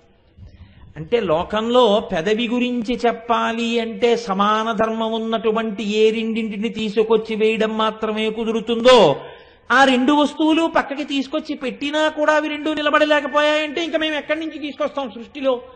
కాబట్టి ఈ సృష్టిలో నీ పెదవులతో పోల్చడానికి తగిన వస్తువు వేరొకటి లేదు. ఇలా ఎన్ని విషయాల్లో లేదు? ఏ విషయంలో లేదు. పద్మరాగ శిలాదర్శ పరిభావి కపోలభూ, పద్మరాగమణులు ఓడిపోయి. కాబట్టి అమ్మతో పోల్చడానికి ఈ సృష్టిలో ఏదైనా ఉందా? ఏదీ లేదు. అంటే అమ్మతో పోల్చగలిగిన వస్తువు అన్నది లోకంలో లేదు. అక్కడ నుంచి ఇక్కడ వరకు అంతే. నేను ఎప్పుడైనా నా తల్లిని పొగిడాను అనుకోండి, మా అమ్మని పొగిడితే మీరు బాగా జ్ఞాపకం పెట్టుకోండి, నా భార్యని విమర్శించినట్టు అవతది. మీరు చాలా మందికి లోకంలో ఉండేటటువంటి అపప్రథ సంకుచితంగా ఉంటుంది. మేము ఇంగ్లీష్ మీడియంలో చదువుకుంటున్నాం, మాకు ఇంగ్లీష్లో మాట్లాడడం వచ్చు అనుకున్నారు అనుకోండి, వీళ్ళు ఇంగ్లీష్లో మాట్లాడడం మొదలుపెట్టిన దగ్గర నుంచి వీళ్ళకి బాగా ఇంగ్లీష్ వచ్చిన వాళ్ళు అనిపించుకోవాలంటే తెలుగు మాటలు మాట్లాడకూడదు అని. మీరు చూడండి, చాలా మంది దగ్గర ఉంటుంది లక్షణం. ఇది ఎంత దూరం ఉంటుందంటే, వాడు నేను గోదావరి ఎక్స్ప్రెస్లో వచ్చానండి అనడం, గోదావరి ఎక్స్ప్రెస్లో వచ్చానండి అంటే. ఎందుకు గోదావరి ఏంటి అంటే నేను ఇంగ్లీష్లో మాట్లాడుతున్నానని వాడికి ఒక తృప్తి అనమాట. అంటే గోదావరి అంటే నువ్వు తెలుగువాడివి, గోదావరి ఎక్స్ప్రెస్ అని నీ తెలుగుదేశంలో ప్రవహిస్తోందని వాళ్ళు ఆ పేరెట్టారు. నువ్వు గోదావరి అంటామని వాళ్ళు పెట్టలేదు. హాయిగా సంతోషంగా నేను గోదావరి ఎక్స్ప్రెస్లో వచ్చానండి అని ఎందుకు అనలేవు? నీకు తెలుగులో ఆ పళ్ళన్నీ నీకు తెలుసు, కాయలన్నీ నీకు తెలుసు, పాదులన్నీ నీకు తెలుసు, ఎందుకు అనవు తెలుగులో? ఆ తెలుగు భాషతో మోక్షానికి పొందాడు పోతన గారు. తెలుగు భాషలో కీర్తనలు చేసి రామదాసు గారు రామచంద్రమూర్తిలో ఐక్యమయ్యారు. నీ ఇంతోటి బతుక్కి తెలుగు అడ్డొచ్చిందా? నువ్వు రెండు తెలుగు మాటలు మాట్లాడడానికి నీకు కష్టమా? కావాలని ఏదో ఇంకా అసలు లండన్లో పుట్టి లండన్లో పెరిగి ఇక్కడికి ఏదో తెలియక మొట్టమొదటిసారి వచ్చి మొట్టమొదటి నిమిషంలోనే మనతో మాట్లాడుతున్నంత నటన, ఏదో అసలు మాకు తెలుగు రాదు కదండి. నేను ఎక్కడ ఆశ్చర్యపోతానంటే, నేను గొప్పకి చెప్పాను అనుకోకండి, నీ జాతి సంస్కృతిగా నీ కన్న తల్లిగా పోతన గారి పద్యాలు నీకు వచ్చి ఉండాలి, నువ్వు తెలుగులో చక్కగా మాట్లాడగలిగి ఉండాలి. అంతేకాని నీకెందుకంత తాపత్రయం ఆ ఇంగ్లీష్ మీద? అయిన దానికి కాని దానికి ఇంగ్లీష్ ఎందుకు? నీ చదువు ఇంగ్లీష్లో చదువుకోవద్దని నేను ఎప్పుడూ చెప్పను. ఇంగ్లీష్ నీ భార్య లాంటిది. చక్కగా ప్రేమించు, చక్కగా పోషించు, చక్కగా ప్రేమ పెంచుకో, దాని యందు ఆనందాన్ని పొందు, ఉన్నతికి రా, బిడ్డల్ని కను. దాని వలన నేను కాదన్నా. కానీ నీ తల్లి లాంటిది తెలుగు భాష. తెలుగు భాషని తిరస్కరించడం నీ తల్లికి అన్నం పెట్టకపోవడం లాంటిది. అక్కర్లేని దానికి ఇంగ్లీష్ మాట్లాడితే అసహ్యం వేస్తుంది. నువ్వు ఉల్లిపాయ అన్నదానికి ఉల్లిపాయ అంటేనే బాగుంటుంది తెలుగులో. ఉల్లిపాయని ఇంగ్లీష్లో అనడం కూడా నాకు ఇష్టం ఉండదు. ఉల్లిపాయని ఇంగ్లీష్లో పిలిచారనుకోండి అసహ్యం వేస్తుంది నాకు. ఏడు ఉల్లిపాయ అనడానికి ఇంగ్లీష్ ఎందుకు? ఉల్లిపాయ అనలే ఏంటి? లండన్ నుంచి వచ్చావా నువ్వు? లండన్లో పుట్టావా నువ్వు? ఆంధ్రదేశంలోనే పుట్టా, ఆంధ్రదేశంలోనే పెరిగా. ఉల్లిపాయని ఎందుకనో అంటే వాడెవడో అన్నాడు, వీడు విన్నాడు, ఇంకక్కడి నుంచి అదే ఈ స్థితి. సరే, ఇదంతా వేరే విషయం అనుకోండి. ఇంతకీ నేను మీకెందుకు విజ్ఞాపన చేయవలసి వచ్చింది? ఈ విషయాలన్నీ ఎందుకు అసలు నువ్వు చెప్పావు అని మీరు అడగచ్చు. అంటే అమ్మవారి పెదవులకు ఉండేటటువంటి గొప్పతనం తిరస్కరించినది ఆ రెండు ఉపమానములను అని కేవలంగా వసిన్యాది దేవతలు వ్యాస భగవానుడంటే దాన్ని సౌందర్యలహరిలో శంకర భగవత్పాదులు చాలా చమత్కారంగా ఆవిష్కరించారు. ఆయన అంటారు, ప్రకృత్యారక్తాయాస్తవ సుదతిదం తచ్చదరుచే ప్రవక్షే సాదృశ్యం జనయతు ఫలం విద్రుమలత నబింబం తత్పింబ ప్రతిఫలన రాగాదరుణిమం తులామధ్యారోడుం కదమివనలజ్జేత కలయా అన్నారు. ఆయన అన్నారు, అమ్మా ప్రవచ్యే నే చెప్తున్నానమ్మా అన్నారు. సాదృశ్యం పోలిక చెప్పడానికి ప్రయత్నిస్తున్నాను. దేని చేత పోలిక వస్తుంది అంటే, అమ్మా నీ పెదవులకు పోలిక చెప్పచ్చు. వీళ్ళు అంటున్నారు లోకంలో పోలిక లేదంటున్నారు, కానీ ఒక్కదాంతో పోలిక చెప్పచ్చు, రెండో దాంతో మాత్రం కుదరదన్నారు. ఎందుకని? ఇదొక చమత్కారం శంకరాచార్యుల వారి శ్లోకాలు. ఆయన అన్నారు, ప్రకృత్యారక్తాయాస్తవ సుదతి. మనకి శంకరాచార్యుల వారి సాహిత్యంలో ఉన్న ఈ పేర్లు పనికిరావు. సుదతి అంటే చక్కటి పలువరస కలిగినది అని అర్థం. ఎప్పుడు కనపడతాయి ఆ పలువరస? పెదవులు విడితే ఆ పలువరస కనపడుతుంది. అంత అందంగా పళ్ళు కనపడకుండా పెదవులు మూసి ఉండేటటువంటి తల్లి అంటే చక్కటి హాసం ఉన్న తల్లి. ఆయన సుదతి అని పిలిచారు. 3 అక్షరాల నామం, ఎంతో చక్కటి పేరు. మీకు సుదతి ఎక్కడా కనపడదు. అయ్యి బాబోయ్ అంత చిత్ర విచిత్ర, సరే మళ్ళీ అటు ఎందుకు కానండి. కాబట్టి శంకరులు అంటున్నారు, సుదతి దంతచ్చదరుచేహే అంటే, అమ్మా నీ పన్నులు కప్పినటువంటి ఆ పెదవుల యొక్క కాంతి ఒక వస్తువుతో పోల్చవచ్చు లోకంలో. వీళ్ళు పోల్చడానికి వస్తువు లేదంటున్నారు, కానీ అబద్ధం, పోల్చచ్చు. కానీ ఎప్పుడో తెలుసా? ఎప్పుడు? ప్రవక్షే సాదృశ్యం జనయతు ఫలం విద్రుమలత. లోకంలో పగడంతో పోలిస్తే వీళ్ళకి అభ్యంతరం వచ్చింది. ఎందుకని? పగడం గట్టిగా ఉంటుంది కదా, అమ్మవారి పెదవుతో ఎలా పోలుస్తావు? పగడం కొన్నాళ్ళకి కాంతి పోతుంది కదా, ఎలా పోలుస్తావు అని కదా అంటున్నారు. నేనంటాను, పగడం కానీ ఒక తీగకి పండితే నీ పెదవులతో పోల్చవచ్చు. ఇప్పుడు శంకరాచార్యుల వారు ఓ మిలికి పెట్టారు. ఇప్పుడు మీరు ఏం చేయాలి? ఆలోచించాలి. ఏమిటండి తీగకి పండితే ఏమిటండి అనాలి మీరు. తీగకి పండితే అంటే ఇప్పుడు అసలు పగడం ఎలా దొరుకుతోంది? పగడం తీగలకేం కాయదు.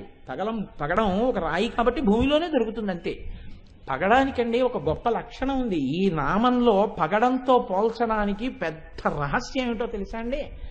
పగడాల మీద ఈ జాతిలో ఉన్నటువంటి రహస్యాల్ని విదేశాలలో ఉన్న శాస్త్రవేత్తలు పరిశోధనలు చేశారు.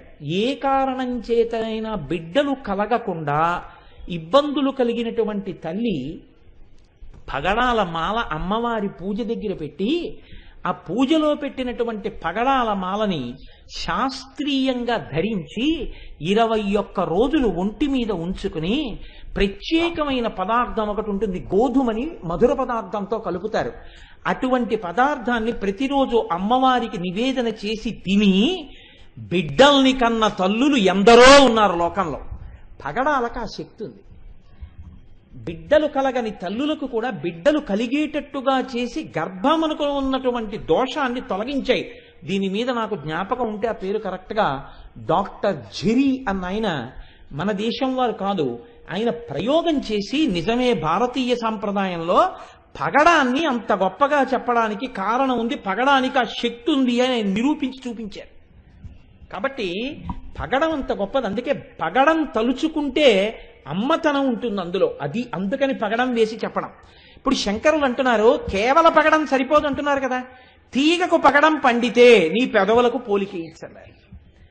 అంటే పగడం భూమిలో తరుగుతుంది తప్ప తీగకి దొరకదు కదా, అసలు కాయ కాసి పండు అవ్వదు అదేమి.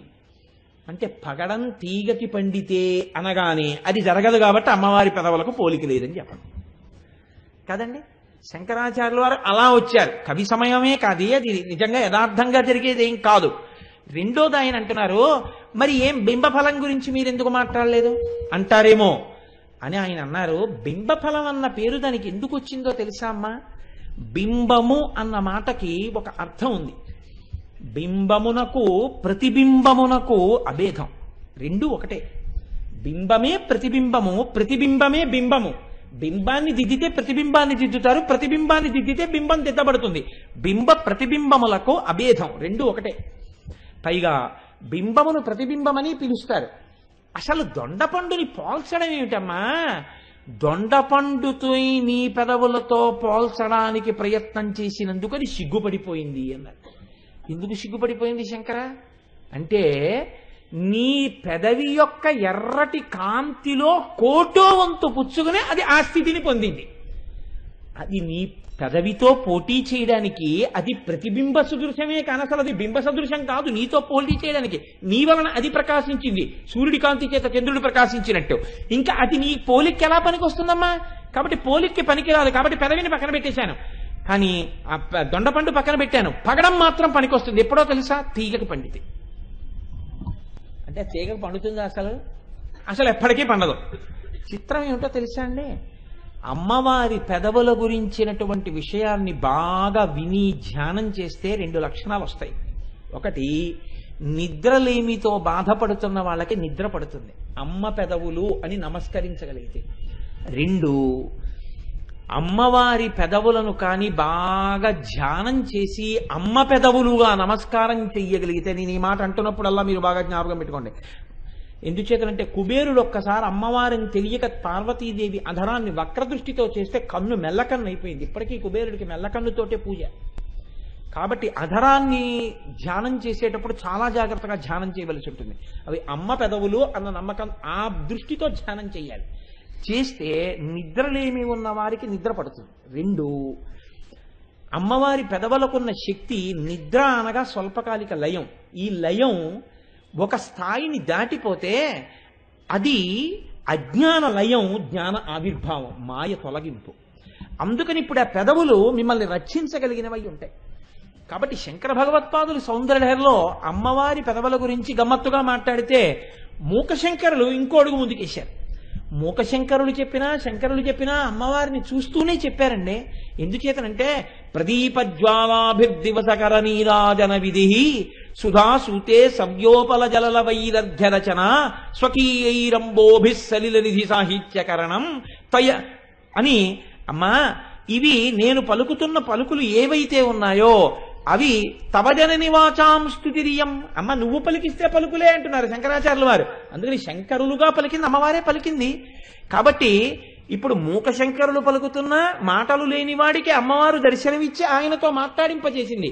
మూకశంకరులు అన్నారు అమ్మవారి గురించి, కలమంజుల వాగనుమిత గళపంజర గత శుకగ్రహ ఉత్కంఠ్యాత్ అంబరదనంబరతే బింబబలం శంబరారి నాణ్యస్తం అన్నారు.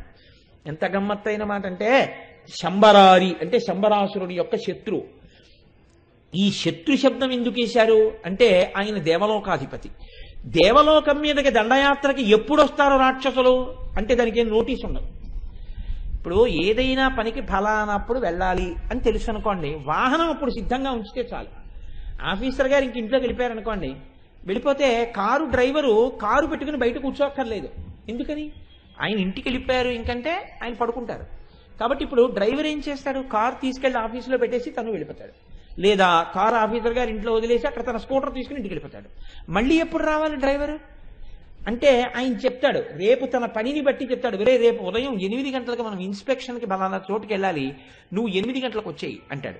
ఇప్పుడు అతను 8ంటికి వచ్చేస్తాడు. ఎందుకు వచ్చేస్తాడు? ఇతనికి తెలుసు ఎప్పుడెప్పుడు ఎక్కడికి వెళ్ళాలన్నది అధికారికి తెలుసు. ఆయన పనిని బట్టి ఆయన వాహనం నడిపేవాడు సిద్ధంగా ఉంటాడు. ఇంద్రుణ్ణి పరిపాలకుడని చెప్పట్లేదు. ఇప్పుడు పరిపాలకుడిగా ఉంటే ఎప్పుడెప్పుడు బయటికి వెడతాడో ఇంద్రుడికే తెలుసు. పరిపాలకుడిగా చెప్పట్లేదు. శంబరారి అంటున్నారంటే శంబరాసురుడి శత్రువు. అంటే ఇప్పుడు దేవతల యొక్క రాజ్యాన్ని రక్షించేటటువంటి వాడిగా చెప్తున్నారు. యుద్ధం ఎప్పుడు వస్తుందో ఇంద్రుడికి తెలుసా? తెలియదు. ఎందుకు తెలియదు? ఎవడో తపస్సు చేస్తాడు, బ్రహ్మగారు ప్రత్యక్షం అవుతాడు, ఏం కావాలంటాడు, నాకు చచ్చిపోకుండా వరం కావాలంటాడు. అలా కుదరదు, ఇంకో మాట చెప్పంటారు. ఏదో దీనివల్ల గాలిని కుంభిని అగ్నియంబూల ఆకాశలిన్ దిక్కులన్ రేలన్ ఘస్రవలం తమప్రబల భూరిగ్రాహ వ్యాళాదిత్య నరాది జంతు కలహ వ్యాప్తిన్ సమస్త్రస్త్ర శస్త్రాలిన్ మృత్యువులేని జీవనము లోకాధీశ ఇప్పించవే అంటాడు. చిరంజీవ అంటాడు. అంతే, వీడి దేవలోకం మీదకి వెళ్ళిపోతాడు. ఈయనకి ఎలా తెలుస్తుంది? అందుకని ఈయన వాహనం ఎప్పుడు ఉండాలి, ఎప్పుడు యుద్ధానికి వెళ్ళాలో అందుకని ఎప్పుడూ సిద్ధంగా ఉండాలి. ఎవరు? మహానుభావుడైనటువంటి ఇంద్రుడైనా లేకపోతే మన్మధుడైనా వాళ్ళిద్దరూ ఎప్పుడు లోకంలో ఎవరి దగ్గరికి వెళ్ళవలసి ఉంటుంది అంటే ఎవరికి తెలియదు. ఇప్పుడు అటువంటి శంబరారి యొక్క వాహనం ఏది? చిలుక. ఒకరోజు బయటికి వచ్చి చూసేటప్పటికీ ఆ చిలుక కనపడలేదు. ఇప్పుడు వాహనం ఎప్పుడు ఎవరు వాహనాన్ని అధిరోహిస్తారో వారి కోసం సిద్ధంగా ఉండాలి. కానీ ఇప్పుడు వాహనం కనపడలేదు. ఇప్పుడు వాహనాన్ని ఎక్కి ఆయన వెతుక్కుంటున్నాడు. తన మోటార్ సైకిల్ అక్కడ పెడితే ఎవడో ఎత్తుకుపోతే ఆయన మోటార్ సైకిల్ కోసం వెతుక్కున్నాడు. అదంటే మోటార్ సైకిల్ అంటే ప్రాణం లేనిది. ఎవడ తాళం పెట్టి చెవి పెట్టి తీసినా వచ్చేస్తుంది, వెళ్ళిపోతుంది. కాబట్టి మోటార్ సైకిల్ని తిట్టకూడదు. అదేమిటి దిక్కుమాలిందానా అలా వెళ్ళిపోయావు అనకూడదు. అది ఆయన వాహనం, చిలక ప్రాణం ఉన్నది. దానికి తెలుసు నేను బలానా వాళ్ళ వాహనం ఇంకోళ్ళు ఎక్కితే అది పనికిరాదు, అది వెళ్ళదు, అలాగా నా యజమానే ఎక్కాలనాలి. కానీ అది కనపడకుండా పోయింది. అంటే ఏం చేసింది? ఇప్పుడు స్వామిద్రోహం చేసింది. స్వామిద్రోహం చేసినా ఆయన బెంగెట్టుకున్నాడు. ఒరే నా చిలక ఎక్కడికి వెళ్ళిపోయిందో అని దాని మీద మమకారంతో వెతుక్కుంటున్నాడు. ఇప్పుడు ఆయనకి ఏమిటి గుర్తు అంటే గేదె ఉన్నవాడికే తెలుసు తన గేదె ఎలా అరుస్తుందో. అది కూడా మన గేదె అరుస్తోందంటే మిగిలిన వాళ్ళకి తెలియదు. మీరు లోకంలో ఎలా ఉంటుందంటే మీరు ఎప్పుడైనా చూడండి, ఓ చెట్టు మీద కాకులు వాలాయనుకోండి, గోదావరి తీరంబున ఒక పెద్ద వటవృక్షంబు కలదు, ఆ వటవృక్షంబును ఆధారంబు చేసుకుని అనేకమైనటువంటి పక్షులు గూడు కట్టుకుని నివసించుతుండేవి అని మిత్రలాభం మిత్రభేదంలో చదువుకున్నట్టుగా బోర్డన్ని కాకులు వాలి ఉంటే ఒక్క కాకిని గుర్తుపట్టడానికి ప్రయత్నించండి. అలలలల తిరిగి వచ్చింది అనుకోండి, ఆ కాకేదో మీకు గుర్తుండదు. తన చిలక ఎలా గుర్తుంటుంది? తన గేదె ఎలా గుర్తుంటుంది అంటే యజమానికి తెలుసు. ఈ చిలక ఏం చేస్తుంది? కేవలం తీసుకెళ్ళడం కాదు, మంచి పాటలు పాడుతుంది ఆ చిలక. ఈయన నేర్పాడు కొన్ని మాటలు, ఆ పలుకులు పలుకుతూ ఉంటుంది. కాబట్టి ఇప్పుడు ఆ చిలక ఎక్కడుంది అని వెతుక్కుంటూ పెడుతున్నాడు. ఇప్పుడు ఆ చిలక అరుస్తోంది, చిలక అరుపు వినపడుతోంది. ఆ చిలక ఎక్కడుంది అని ఎక్కడ అరుపు వినపడుతోందో అక్కడికి వెళ్ళాట. ఎక్కడ వినపడుతోందా చిలక అరుపు అంటే మూకశంకరులు అన్నారు, అమ్మ ఇక్కడి నుంచి వినపడుతోంది నీ కంఠంలోంచి అన్నారు. అంటే అమ్మవారి కంఠమాధుర్యం ఆ చిలక యొక్క మాధుర్యంలా ఉంటుంది. కాబట్టి ఇప్పుడు కంఠంలోంచి వినపడుతోంది. పెద్దవాళ్లతో వ్యవహారం. మీ ఇంట్లో కుక్క మీకన్నా తక్కువ వాడి ఇంట్లోకి వెళ్తే మా కుక్క మీ ఇంట్లో ఉందని గేటు తీసుకుని లోపలికి వెళ్ళిపోయి హే జిమ్మిదా అని తెచ్చేసుకోవచ్చు.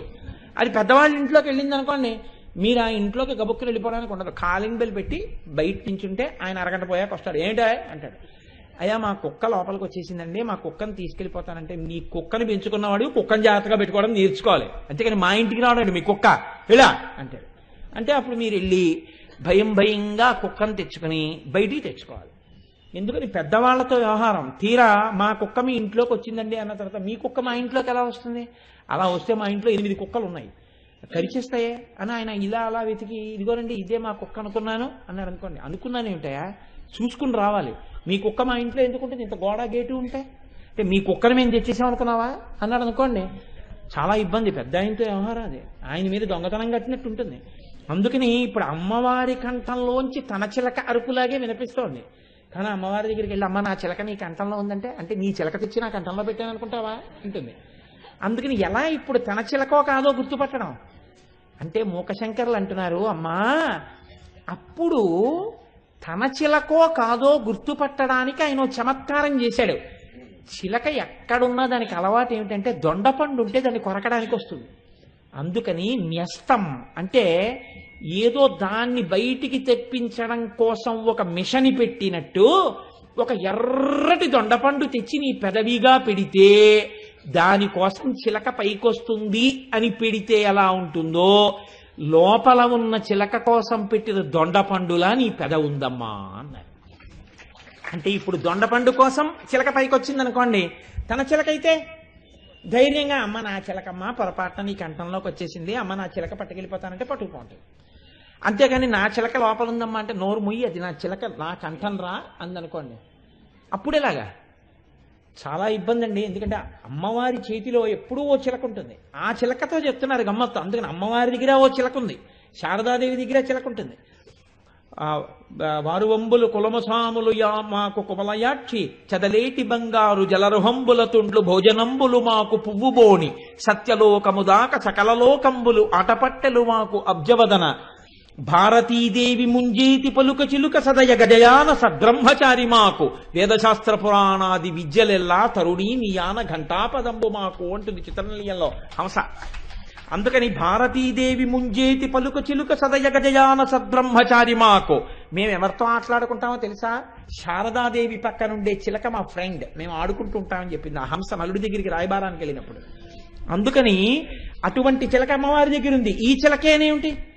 అందుకని మనం మర్యాద తప్పిపోయి అమ్మవారిని నా చిలకే నీ కంఠంలో ఉందంటే, అంటే నీ చిలక ఉంటే తప్ప పాటి పలకలేనా అని అమ్మవారంటే ఇంద్రపద ఊడిపోతుంది.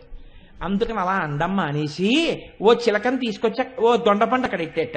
ఇప్పుడు బయటికి వచ్చింది చిలక దొండపండు కోసం. తన చిలక అయితే అమ్మ నా చిలకమ్మ అంటాడు. కాకపోతే ఏమీ తెలియని వాళ్ళే వెళ్ళిపోతాడు. ఎందుకు పెట్టావో ఈ దొండపండు అందనుకోండి. దీనికి నీ పెదవికి పోలికేశారు కదమ్మా లలితా సహస్రంలో, ఇది ఎంత పనికి మాలిందో చూద్దామని పెట్టానమ్మా అని వెళ్ళిపోతాడు. ఇప్పుడు గొడవ లేదుగా. అందుకుని పెట్టిందా అన్నట్టుగా కలమంజుల వాగనుమిత గలపంజరగత సుఖగ్రహౌత్కంఠ్యాత్ అంబరదనంబరితే శంబరారిణాన్యస్తం బింబఫలం శంబరారిణాన్యస్తం. దొండపండు తీసుకొచ్చి అక్కడ న్యాసంగా పెట్టారా అన్నట్టుగా ఉందమ్మా అని పెదవి అన్నారు. మూకశంకరులు అలా చెప్పారు, శంకరాచార్యులు వారు ఇలా చెప్పారు, వసిన్యాది దేవతలు అలా చెప్పారు. ఎవరు ఎలా చెప్పినా మీరు మాత్రం ఒక్క విషయాన్ని చాలా జాగ్రత్తగా గమనించవలసి ఉంటుంది. నామం యొక్క వైశిష్ట్యంలో అమ్మవారి పెదవుల యొక్క పరమ సంకేతం ఇది. మీరు ఆలోచించండి. అమ్మ పెదవులుగా వాటిని మీరు ఉపాసన చేస్తే ఆ పెదవుల యొక్క గమ్మత్తు ఏది అంటే, ఆ పెదవులు మీరు పెరిగి పెద్దవారవడానికి అడ్డు వచ్చిన వాటిని తొలగతోసిన హేతువులు. మీరు బాగా గుర్తుపట్టండి నా మాటని. ఒకడు నల్లగా పుట్టాడు, ఒంటి కంటితో పుట్టాడు, ఒక్కొక్క చేతికి 9 వేళ్లతో పుట్టాడు, చాలా చికాగ్గా ఉంటాడు, ఎప్పుడూ చర్మవ్యాధి, ఎప్పుడూ ఒంటి నిండా గజ్జి. ఇప్పుడు ఈ పిల్లవాడు అమ్మకి బరువు అవుతాడని మీరు అనుకుంటున్నారా? అమ్మకి ఎప్పుడూ బరువు కాడు. అమ్మ మాత్రం ఈ పిల్లాడిని ఒళ్ళో పడుకోబెట్టుకుని నా కన్నవాడే, నా కొండే, నా బంగారు తండ్రే అని ముద్దులెట్టుకుంటుంది. నేను దీనికి ఒక ప్రత్యక్ష సాక్ష్యం ఒకటి చూశానండి ఒకసారి జీవితంలో. నేను పెద్దాపురంలో ఉండే రోజుల్లో నాకు బాగా ఆత్మీయత కలిగినటువంటి దేహబంధువు ఒక ఆయన ఉండేవారు. ఆయన రోడ్స్ అండ్ బిల్డింగ్స్ డిపార్ట్మెంట్లో వర్క్ ఇన్స్పెక్టర్గా చేసేవారు. నేను అన్నగారు అన్నగారు అని పిలుస్తుండేవాడిని. ఆయన ఎందుకో ఎక్కడో ఏదో రోడ్లు వేస్తున్నారు, నాకు ఆ ప్రాంతం సరిగ్గా జ్ఞాపకం లేదు, కానీ వేస్తుంటే ఏదో ఖాళీగా ఉన్నాను కదా అని సరదాగా వస్తారా చూస్తారా అంటే నేను ఎందుకో నిష్కారణంగా వెళ్ళాను అక్కడికి. ఏదో చూసారా ఏమి తోచనమ్మ తోడికోడలు పుట్టింటికి వెళ్ళింది అని ఓ సామెత, అందుకని నేను వెళ్ళాను. నాకు ఆ పనేం లేదు. అక్కడ ఒక ఆవిడ ఏం చేసిందంటే, ప్రసవం అయింది, రెక్కాడితే కానీ డొక్కాడదు, తన చంటి బిడ్డని ఆ రోడ్డు పక్కన ఉన్నటువంటి ఒక చెట్టుకి ఒక పాత చీరలో వేలాడదీసి ఆ పిల్లవాడిని అందులో పడుకోబెట్టింది. ఆ తల్లి, నేను ఏమీ ఆవిడ్ని అమర్యాద చెయ్యాలని మాట అంటలేదు, నల్లగా కాటుక ఎలా ఉంటుందో అలా ఉంది, ఒళ్ళంతా చెమటలు పట్టేసి ఆ రాళ్ళు పెద్ద పెద్ద తట్టతో రాళ్ళు పట్టుకెళ్ళి పోసి వస్తోంది. ఎండాకాలం చెమట ముద్దయిపోయి ఉంది ఆవిడ. ఒళ్ళు అక్కడ నిలబడితే ఇక్కడికి దుర్వాసన వస్తుంది. అటువంటి స్థితిలో ఉంది ఆవిడ. ఈ రోలర్ అవి తిరుగుతూ రోడ్డు వేసేటప్పుడు ధూళి కదండి, ఒళ్ళంతా ధూళి ధూసర భూరితమై ఉంది. ఆ పిల్లవాడు ఏమి చమత్కారమో, వాడు చాలా బాగున్నాడు, తెల్లగా ఉన్నాడు ఆ పిల్లాడు. ఎలా ఉన్నా తల్లికి బిడ్డడేగా. అలా వెళ్ళిపోతూ అక్కడ ఒక కారు ఒకటి ఆగి ఆ చెట్టు కింద పలహారం చేయడం కోసం ఆ కారులో ఉన్న వాళ్ళు దిగి ఏదో ఆ పళ్ళు పలహారాలు అవి తీసుకుంటూ అందులో ఒక తల్లి ఈ ఉయ్యలలో ఉన్న పిల్లవాడిని చూసింది. చూసి ఎంత బాగున్నాడో ఈ పిల్లాడని తీసి ఆవిడ మహదైశ్వర్యవంతురాలు, మెరిసిపోతోంది, అన్ని ఆభరణాలు ధరించి ఇప్పుడు ఆ పిల్లవాడిని తీసుకుని గుండెల మీద వేసుకుని సంతోషిస్తోంది. నాకు తర్వాత తెలిసింది ఏంటి అంటే, ఆవిడికి పిల్లలు లేరు. ఆవిడ పిల్లవాడిని గుండెల మీద వేసుకుని పొంగిపోతాడు. వాడు కయ్యోమని ఏడుస్తున్నాడు. ఈ తల్లి ఎక్కడి నుంచో అక్కడ రాళ్లు పోస్తున్నది చూసి నవ్వుతూ వచ్చి ఆ పైన కట్టినటువంటి చుట్ట కుదురు తీసి ఇలా దులిపి ఎడం భుజం మీద వేసుకుని ఆ కట్టినటువంటి ఆ పమిట విప్పి ఇలా దోపుకున్న చీర కిందకి విప్పి దుమ్ము దులుపుకుని ఆ పిల్లవాడిని తీసుకుని ఇలా చేతుల్లో పట్టుకుని ఆవిడ అంది. అనేటప్పటికి వాడు ఇంత బోసి నవ్వు నవ్వి ఆవిడ పాలిస్తే అంత చెమట వాసనతో ఉన్న శరీరంలోంచి స్రవించిన పాలు వాడు గడగడ గడగడ గడగడ తాగేసి నిద్రైపోయాడు. ఈ తల్లి అలా చూస్తూ నిలబడి ఎంత అందంగా ఉన్నాడో ఈ పిల్లాడంది, వెళ్ళిపోయింది. ఈ పిల్లవాడిని ఒళ్ళో పడుకోబెట్టుకుని ఆవిడ వచ్చినటువంటి భాషలో నా బంగారు తండ్రి, నా వజ్రాల కొండ అని ముద్దులాడి ఆ పిల్లవాడిని ఉయ్యాల్లో పడుకోబెట్టుకుని మళ్ళీ ఆవిడ పని చేసుకోవడానికి వెళ్ళిపోయింది. మీరు చూడండి, ఇందులో గమ్మత్తు, అందులో పెద్ద రహస్యం ఏమి ఉండదు. నా బుర్ర నేను అలా అంటుంటాను అలవాటు కొద్దీ. తల్లికి పిల్లవాడంటే తన బిడ్డ అంటే లోకమంతా వదిలేసిన వాడైనా సరే అమ్మకి ప్రాణం. అమ్మతనాన్ని చూసేటప్పుడు తన అమ్మ అయితే చాలు తప్ప ఈ అమ్మ కన్నా ఆ అమ్మ బాగుందని చెప్పి ఆ అమ్మని ప్రేమించడం తెలియని తనం బిడ్డతనం కదండి. ఈ అమ్మ కన్నా ఆ అమ్మ బాగుందని ఏ పిల్లవాడు ఇంకో అమ్మతో వెళ్ళిపోడు. అమ్మ అంటే అంతే. అమ్మ ధనికురాలా, అమ్మ దరిద్రురాలా వాడికి తెలియదు. అమ్మ అందగత్య, అమ్మ అందవిహీనురాలా, అసలు శాస్త్రంలో ఆ మాటే లేదు. అమ్మ అమ్మే, బిడ్డ బిడ్డే. బిడ్డ లోకంలో అందరూ వీడంత పనికిమాలిన వాడు లేడు, వీడు ఇలా ఉంటాడు అలా ఉంటాడని ఎవ్వరూ ఇలా బుగ్గగిల్లిన వాళ్ళు కూడా లేరు ఆ పిల్లాడిని. కానీ ఈవిడ ఆ పిల్లాడిని పట్టుకుని పేరంటాలకు ఎడుతుంది, ఆ పిల్లాడిని పట్టుకుని బజారుకి ఎడుతుంది. అందరూ పేరంటాలకు వచ్చిన మిగతా పిల్లలందరినీ చూసి వీడిని చూసి వీడేవిడు ఇలా ఉన్నాడని చెప్పేసి వాడిని వెటకారం ఆడినా ఆవిడ బెంగ పెట్టుకుని కళ్ళమ్మ నీళ్లు పెట్టుకుని వాడిని తీసుకొచ్చి నీకేం పర్వాలేదు నాన్న, వాళ్ళందరూ అలా అంటే అన్నారులే, నువ్వు నా వజ్రాల కొండవిరా, నువ్వు నా బంగారు తండ్రివిరా అని కళ్ళమ్మటి నీళ్లు పెట్టేసుకుని నువ్వు ఒకనాడు వృద్ధిలోకి వచ్చిన తర్వాత వీళ్ళందరూ నీ కాళ్ళ మీద పడతారులే నాన్న, తొక్కదేముందిరా ఒంటి మీద్ది, నీ మనసు బంగారం నాన్న, పార్వతీదేవి నలుపు, నారాయణుడు నలుపు, ఏది నలుపు కాదురా, లోకానికి నీళ్ళు ఇచ్చేటటువంటి మేఘం నలుపు, అన్నీ నలుపు, తెలుపుగా ఉన్నవన్నీ కూడా ఓ పైకి తెల్లగా కనపడినవన్నీ గొప్పవేంటి, ఇంత మరకబడితే అసహ్యంగా అయిపోయేటటువంటి తెల్ల పంచ గొప్పదా, ఎన్ని అన్నిటినీ ఇంద్రియాలని పక్కన పెట్టి దీక్షావస్త్రంగా తీసుకున్న అయ్యప్ప స్వామి భక్తులు కట్టుకున్న నల్ల పంచ గొప్పదా, నువ్వు అయ్యప్ప స్వామి దీక్షితుడు కట్టుకున్న పంచలాంటి వాడివిరా నాన్న, వాళ్ళకేం తెలుసురా, భోగం అనుభవించడానికి వెళ్ళి విటుడు కట్టుకున్న తెల్ల పంచలాంటి వాళ్ళు రా వాళ్ళందరూ అని ఇంత కవిత్వం చెప్పేస్తుంది. వీడు అసాధారణ ప్రజ్ఞాశాలి అయి వీడి అందం చూడ్డానికి ఏం ఉండదు. అబ్దుల్ కలాం గారు అందం చూడడానికి ఏముంటుందండి, మధ్యపాపిడి తీసి ఇలా చూపితే ఇంత ఊట జుత్తు ఇక్కడ వరకు పిట్టంత మనిషి, ఏముంటుంది అందం ఆయన వస్తే. కానీ మీరు పేపర్లలో చూసుంటారు అబ్దుల్ కలాం గారు అలా నిలబడితే పిల్లలు కూడా ఇలా కెమెరాస్ పట్టుకుని నిలబడ్డారు. అబ్దుల్ కలాం గారిని చూడడానికి అంత ఎగబడతారు, లోపలి సౌందర్యం. ఇప్పుడు ఆ పిల్లవాడు అంత వాడయ్యాడు, ఆయనతో ఫోటోలు తీయించుకునేవాళ్ళు, ఆయన ఫోటోలు తీసుకునేవాళ్ళు, ఆయన దగ్గర చేశామన్న వాళ్ళు, ఆయనతో కలిసి ఉండేవాళ్ళు. మా ఆయన ఇంత వాడనేటటువంటి భార్య, మేము ఆ నాన్నగారి బిడ్డలమనేటటువంటి బిడ్డలు ఇంతమంది వచ్చారు. ఆనాడున్నది ఎవరు, అమ్మొక్కతే.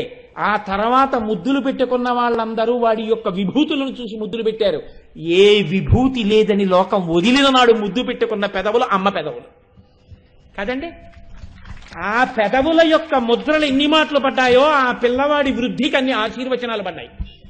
ఆ పెదవుల ముద్రలు ఈ పిల్లవాడి నాడిలా అవడానికి హేతువులు కదండి. అందుకే అంత గొప్పవాడై అంత గొప్ప క్షిపణులను కనిపెట్టి భారత రాష్ట్రపతి అయి వింగ్స్ ఆఫ్ ఫైర్ పుస్తకం రాస్తే ప్రిఫేస్ లో ఆయన రాసుకున్నారు, అమ్మా నేను రామేశ్వరంలో చదువుకుంటున్న రోజుల్లో ఆకలి వేస్తే పరిగెత్తుకుంటూ వంటింట్లోకి వచ్చి నీ కాళ్ళ దగ్గర కూర్చుని అమ్మా అమ్మా ఆకలిస్తోందమ్మా అంటే నువ్వు పొయ్యి మీద కాల్చినటువంటి గోధుమ రొట్లు నా పళ్ళెల్లో వేస్తుంటే ఆ గోధుమ రొట్లు తిని పెరిగినటువంటి అబ్దుల్ కలాం అనబడేటటువంటి ఈ శరీరంలోని రక్త మాంసముల మేధస్సే ఈనాడు ఇంత కీర్తింపబడిందమ్మా. ఈ దేశానికి నేను చేసిన సేవ, నా వైభవం, నా ప్రాజ్ఞత, నా జ్ఞానం, నీ చేత్తో పెట్టిన గోధుమ రొట్టెలోంచి వచ్చాయమ్మా.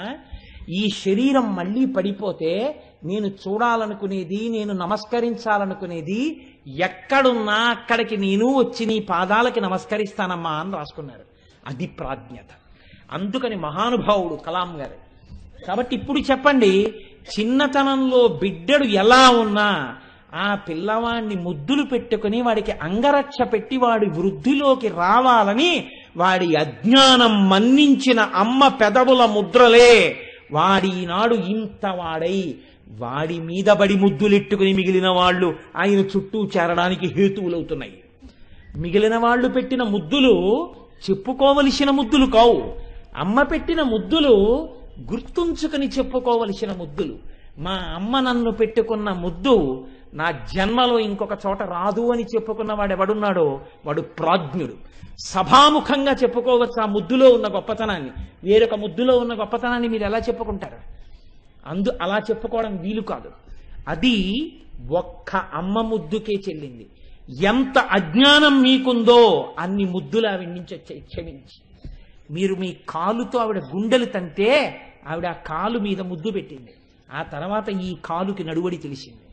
ఈ నోరు వదరితే అనకూడని మాటలంటే, నాన్న నువ్వు అలా అనకూడదురా అంటే, నా ముఖం కందగడ్డ అయిపోయి నేను కళ్ళమ్మని నీళ్లు పెట్టుకుంటే నిన్ను నేను కోపడలేదు నాన్న, నీకు చెప్తున్నానంతే, నువ్వు చక్కగా అలా ఉండాలి, నువ్వు అలా వృద్ధిలోకి రావాలి అని చిన్నతనంలో చెప్పినటువంటి అమ్మ పెట్టిన ముద్దులు ఇవాళ నా చేత 4 మంచి మాటలు చెప్పించి ఉండి ఉండవచ్చు. కాబట్టి తీర్చిదిద్దడం అన్నది ఎక్కడుంది? నా అజ్ఞానాన్ని మన్నించి నేను తప్పు చేసినప్పుడల్లా నాకు బోధ చేసి ముద్దు పెట్టిన మా అమ్మ పెదవులు నా సంస్కారమునకు హేతువులు. ఆ ముద్దులే అమ్మ పెదవులకు లక్షణములు. ఇప్పుడు చెప్పండి, మనం ఆచమనం చేస్తే ఓం కేశవాయ స్వాహ, ఓం నారాయణాయ స్వాహ, ఓం మాధవాయ స్వాహ అంటాం. ఏం ఓం రామాయ స్వాహ అనకూడదా? అనం. ఆ 3 చెప్తాం. ఎందుకు చెప్తామో తెలుసా అండి? ఇప్పటికీ ఆచమనంలో ఆ 3 నామాలే ఎందుకు చెప్తాం అంటే, ఈశ్వరుడు మాట అన్నది ఇచ్చింది పిపీలికాది పర్యంతంలో ఒక్క మనుష్యుడికే ఇచ్చాడు. ఈ మాట కోట్ల మందిని దారి తప్పించడానికి వాడచ్చు. ఈ మాట అగాధంలో పడిపోయిన వాడిని పైకెత్తడానికి వాడచ్చు. కోట్ల మందిని ఊబిలోకి దింపే మాట, వాడు ఒక స్థితిని చేరుకున్న తర్వాత వాడి వెంబడబడి తిరిగేటటువంటి ముద్దులు పెట్టే వాళ్ళు ఉంటారే, అటువంటి వ్యభిచార దోషంతో కూడుకున్న వాళ్ళ యొక్క మాటల్లాంటి మాటలు ఆ మాటలు. ఊబిలో కూరుకుంటూ ఉండగా పైకెత్తే మాటలున్నాయే, అవి అమ్మ మాటల్లాంటి మాటలు ఆ మాటలు. ఇప్పుడు నీ మాటకి ఆ సంస్కృతి ఉండాలి. నీ మాట అంతటి శక్తిని పొందాలి. ఈ మాట ఎక్కడి నుంచి వస్తోంది? ఎవ్వరికీ లేదు. ఊపిరిని మాటగా మార్చే యంత్రం ఒకటి ఈశ్వరుడు ఇక్కడ పెట్టాడు. అదే స్వరపేటిక. ఈ స్వరపేటికలోంచే మాటలు వస్తున్నాయి. వాయువు మాటలుగా మారుతోంది. ఈ స్వరపేటికని ఛార్జ్ చేయగలిగినది సనాతన ధర్మం ఒక్కటే చెప్పింది. బాగా బడలిపోతే స్వరపేటిక ఎక్కువ నీరు తాగి దాన్ని శుద్ధి చేయరాదు. చాలా తక్కువ నీటితో అది శుద్ధి అవుతుంది. తక్కువ నీరే తీసుకోవాలి స్వరపేటిక బడలిపోతే. రాత్రంతా మీరు పడుకున్నారనుకోండి, స్వరపేటిక యందు కూడా మాలిన్యములు చేరుతాయి. కంఠం సరిగ్గా రాదేమోనని ముందు కంఠంలో మాటలు ఎక్కడి నుంచి వస్తాయి అంటే 3 స్థానములలోంచి వస్తాయి. కంఠంలోంచి మొదటి మాట వస్తుంది కా కా కా అన్నప్పుడు మీరు ఇక్కడ వేలు పెట్టి చూసుకోండి. అంటే ఇప్పుడు సభలో కా కా అన్నప్పుడు యాడమ్స్ యాపిల్ అంటారు మగవాడికి. ఇక్కడ కనపడుతుంటుంది స్వరపేటిక యొక్క వైబ్రేషన్లో పెట్టుకున్న సెల్ ఫోన్ లాగా. మీరు కా కా అంటే ఇక్కడ వైబ్రేషన్ వస్తుంది, ఇక్కడ పుడుతుంది కకారంతో. కా ఆనందవాక్యం. అందుకే కళాభ్యాం అంటూ శంకరులు శివానంద లహరి కకారంతో మొదలు పెడతారు. కా కా అన్నప్పుడు ఇక్కడ పుడుతున్నాయి మాటలు. ముందు స్వరపేటిక మీద మినపగింజ మునిగినంత నీరు మాత్రమే పోసి మాటలు పుట్టే ఈ స్థానాన్ని ఛార్జ్ చేయాలి, లూబ్రికేట్ చేసినట్టు.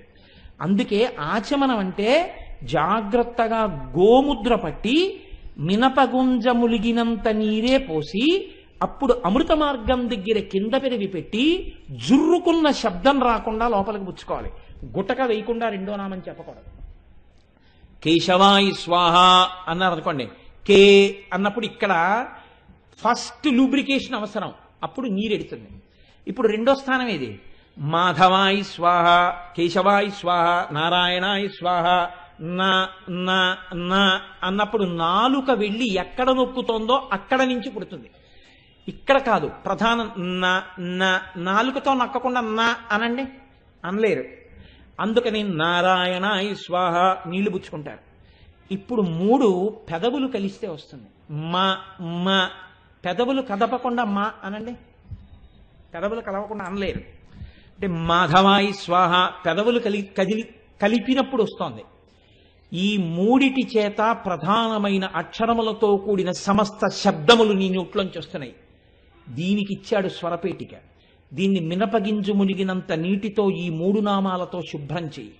శుభ్రం చేసి ఎందుకు చేస్తున్నావో తెలుసా?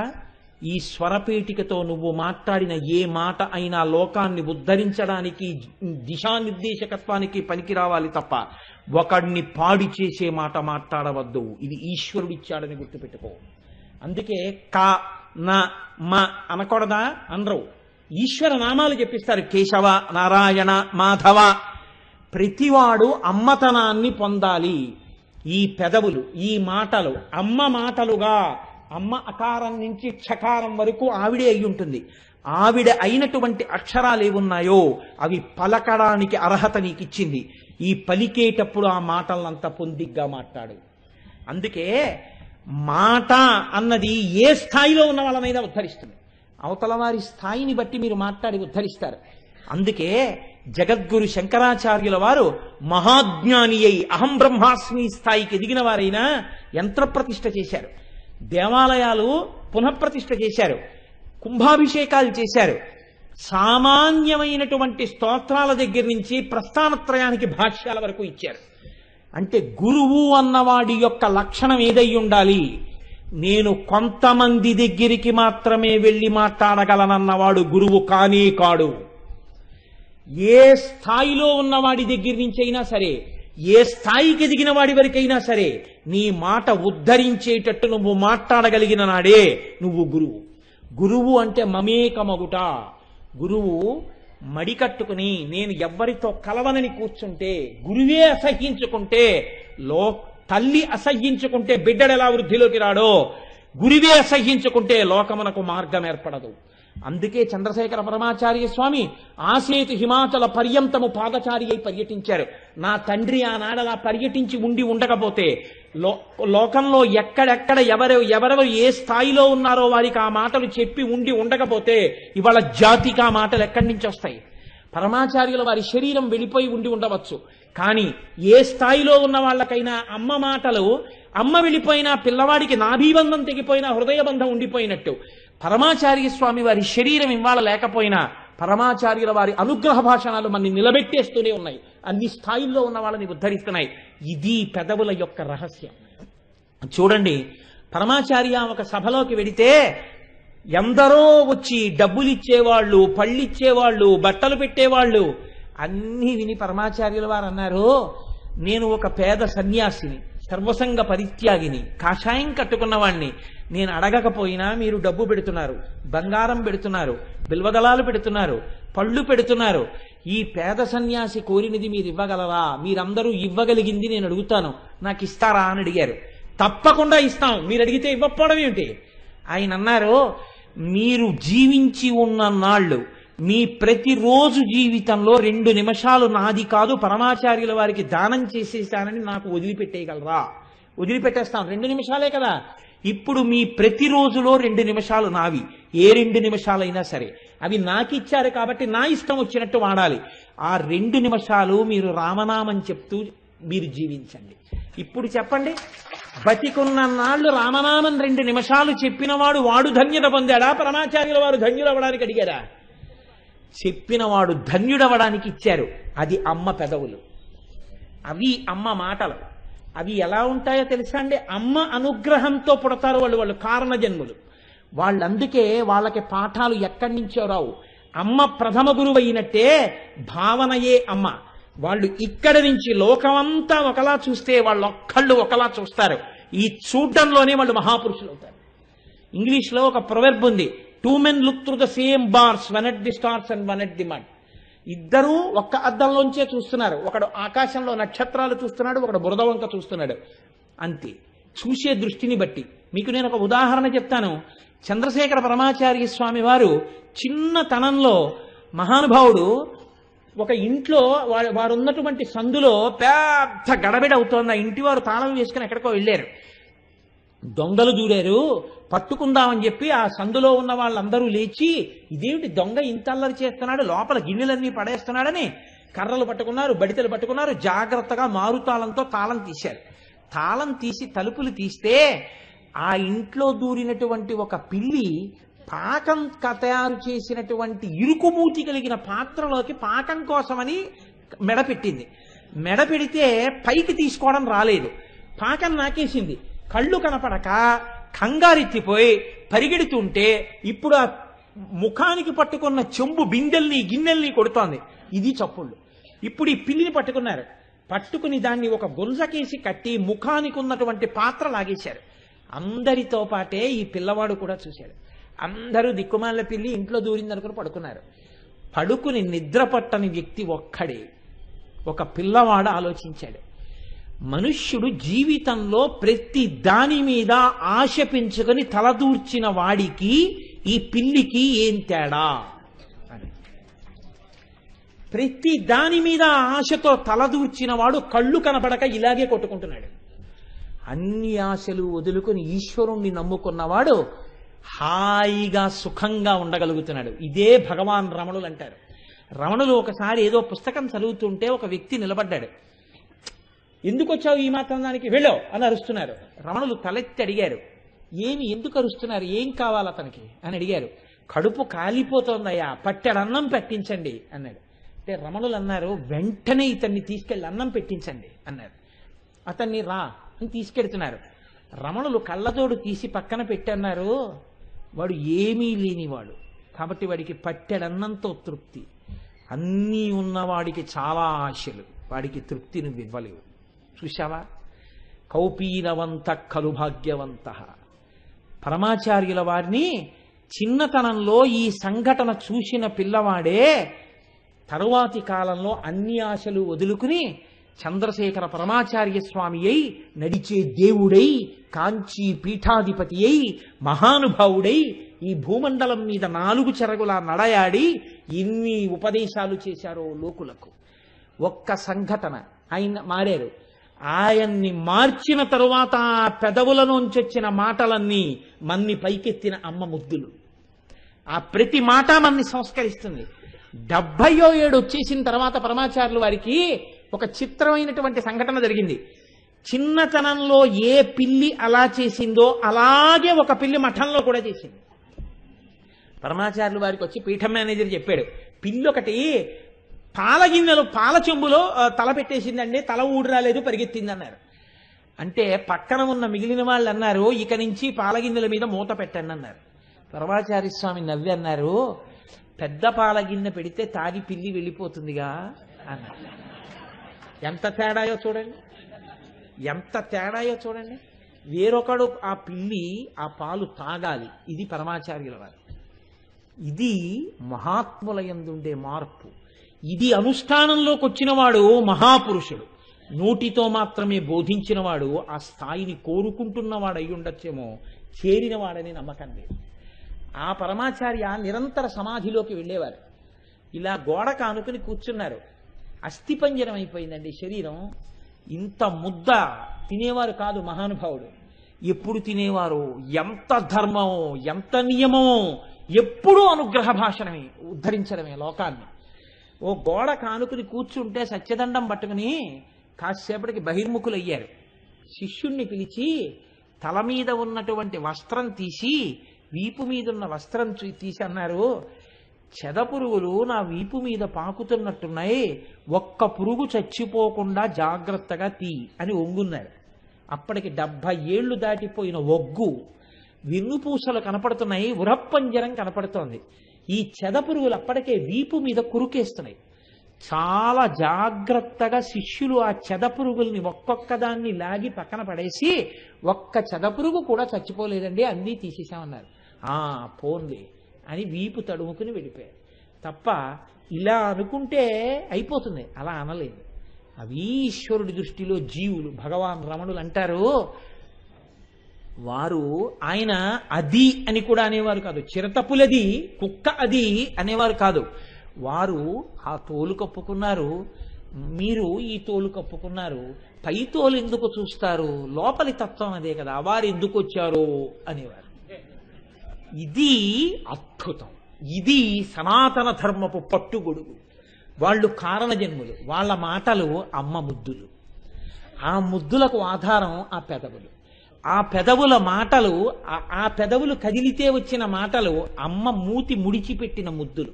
పెదవులు విప్పి ముద్దు పెట్టారు, పెదవులు మూసి ముద్దు పెడతారు. కాబట్టి మూతి ముందుకొస్తుంది. అమ్మ తాను లోకాన్ని ఉద్ధరించడానికి ఈ జాతికంతటికీ తను ఒక్కతే నేను మాట్లాడనింది. కానీ ఒక చంద్రశేఖర పరమాచార్య అయి, ఒక భగవాన్ రమణులై, ఒక రామకృష్ణ పరమహంస అయి నా తల్లి ఈ లోకంలో తిరిగింది. తిరిగి అజ్ఞానంతో తప్పులతో ఉన్న పిల్లలందరినీ అందరూ వదిలిపెట్టేస్తే, వీడు మూఢుడు అని, వీడు పనికిమాలిన పిల్లాడని అందరూ వదిలేసినట్టు వదిలేస్తే వాళ్ళు ముద్దులు పెట్టుకున్నారు. అమ్మ ముద్దులు పెట్టుకుని పెంచిన పిల్లాడిలా వారు వాళ్ళ మాటలతో మళ్ళీ వాళ్ళని మార్చి పనికొచ్చేవారిగా మార్చారు. ఆ అమ్మ పెదవులు అంత గొప్ప పెదవులు. ఆ పెదవుల గురించి స్మరించడం, ఆ పెదవుల్ని చూసి అమ్మా ఆ పెదవులు కదమ్మా మమ్మల్ని పోషించినవని అనుకోవడం, నమస్కారం చెయ్యడం మన అభివృద్ధికి హేతువులు. కాబట్టి అలా నా తల్లి పెదవులకు ఒక్కసారి నమస్కారం చేసి సంతోషిద్దాం. నవ విద్రుమ బింబ శ్రీన్యకారి రదనచ్చదా, అది ఆ నామము యొక్క వైభవం. ఇప్పటికే వేళ దాటిపోయింది కాబట్టి ఇక్కడతో ఈ నామాన్ని పూర్తి చేసినట్లుగా ప్రకటిస్తున్నాం. అయిపోయిందని కాదు, ఈ నామమే 42 రోజులు చెప్పచ్చు.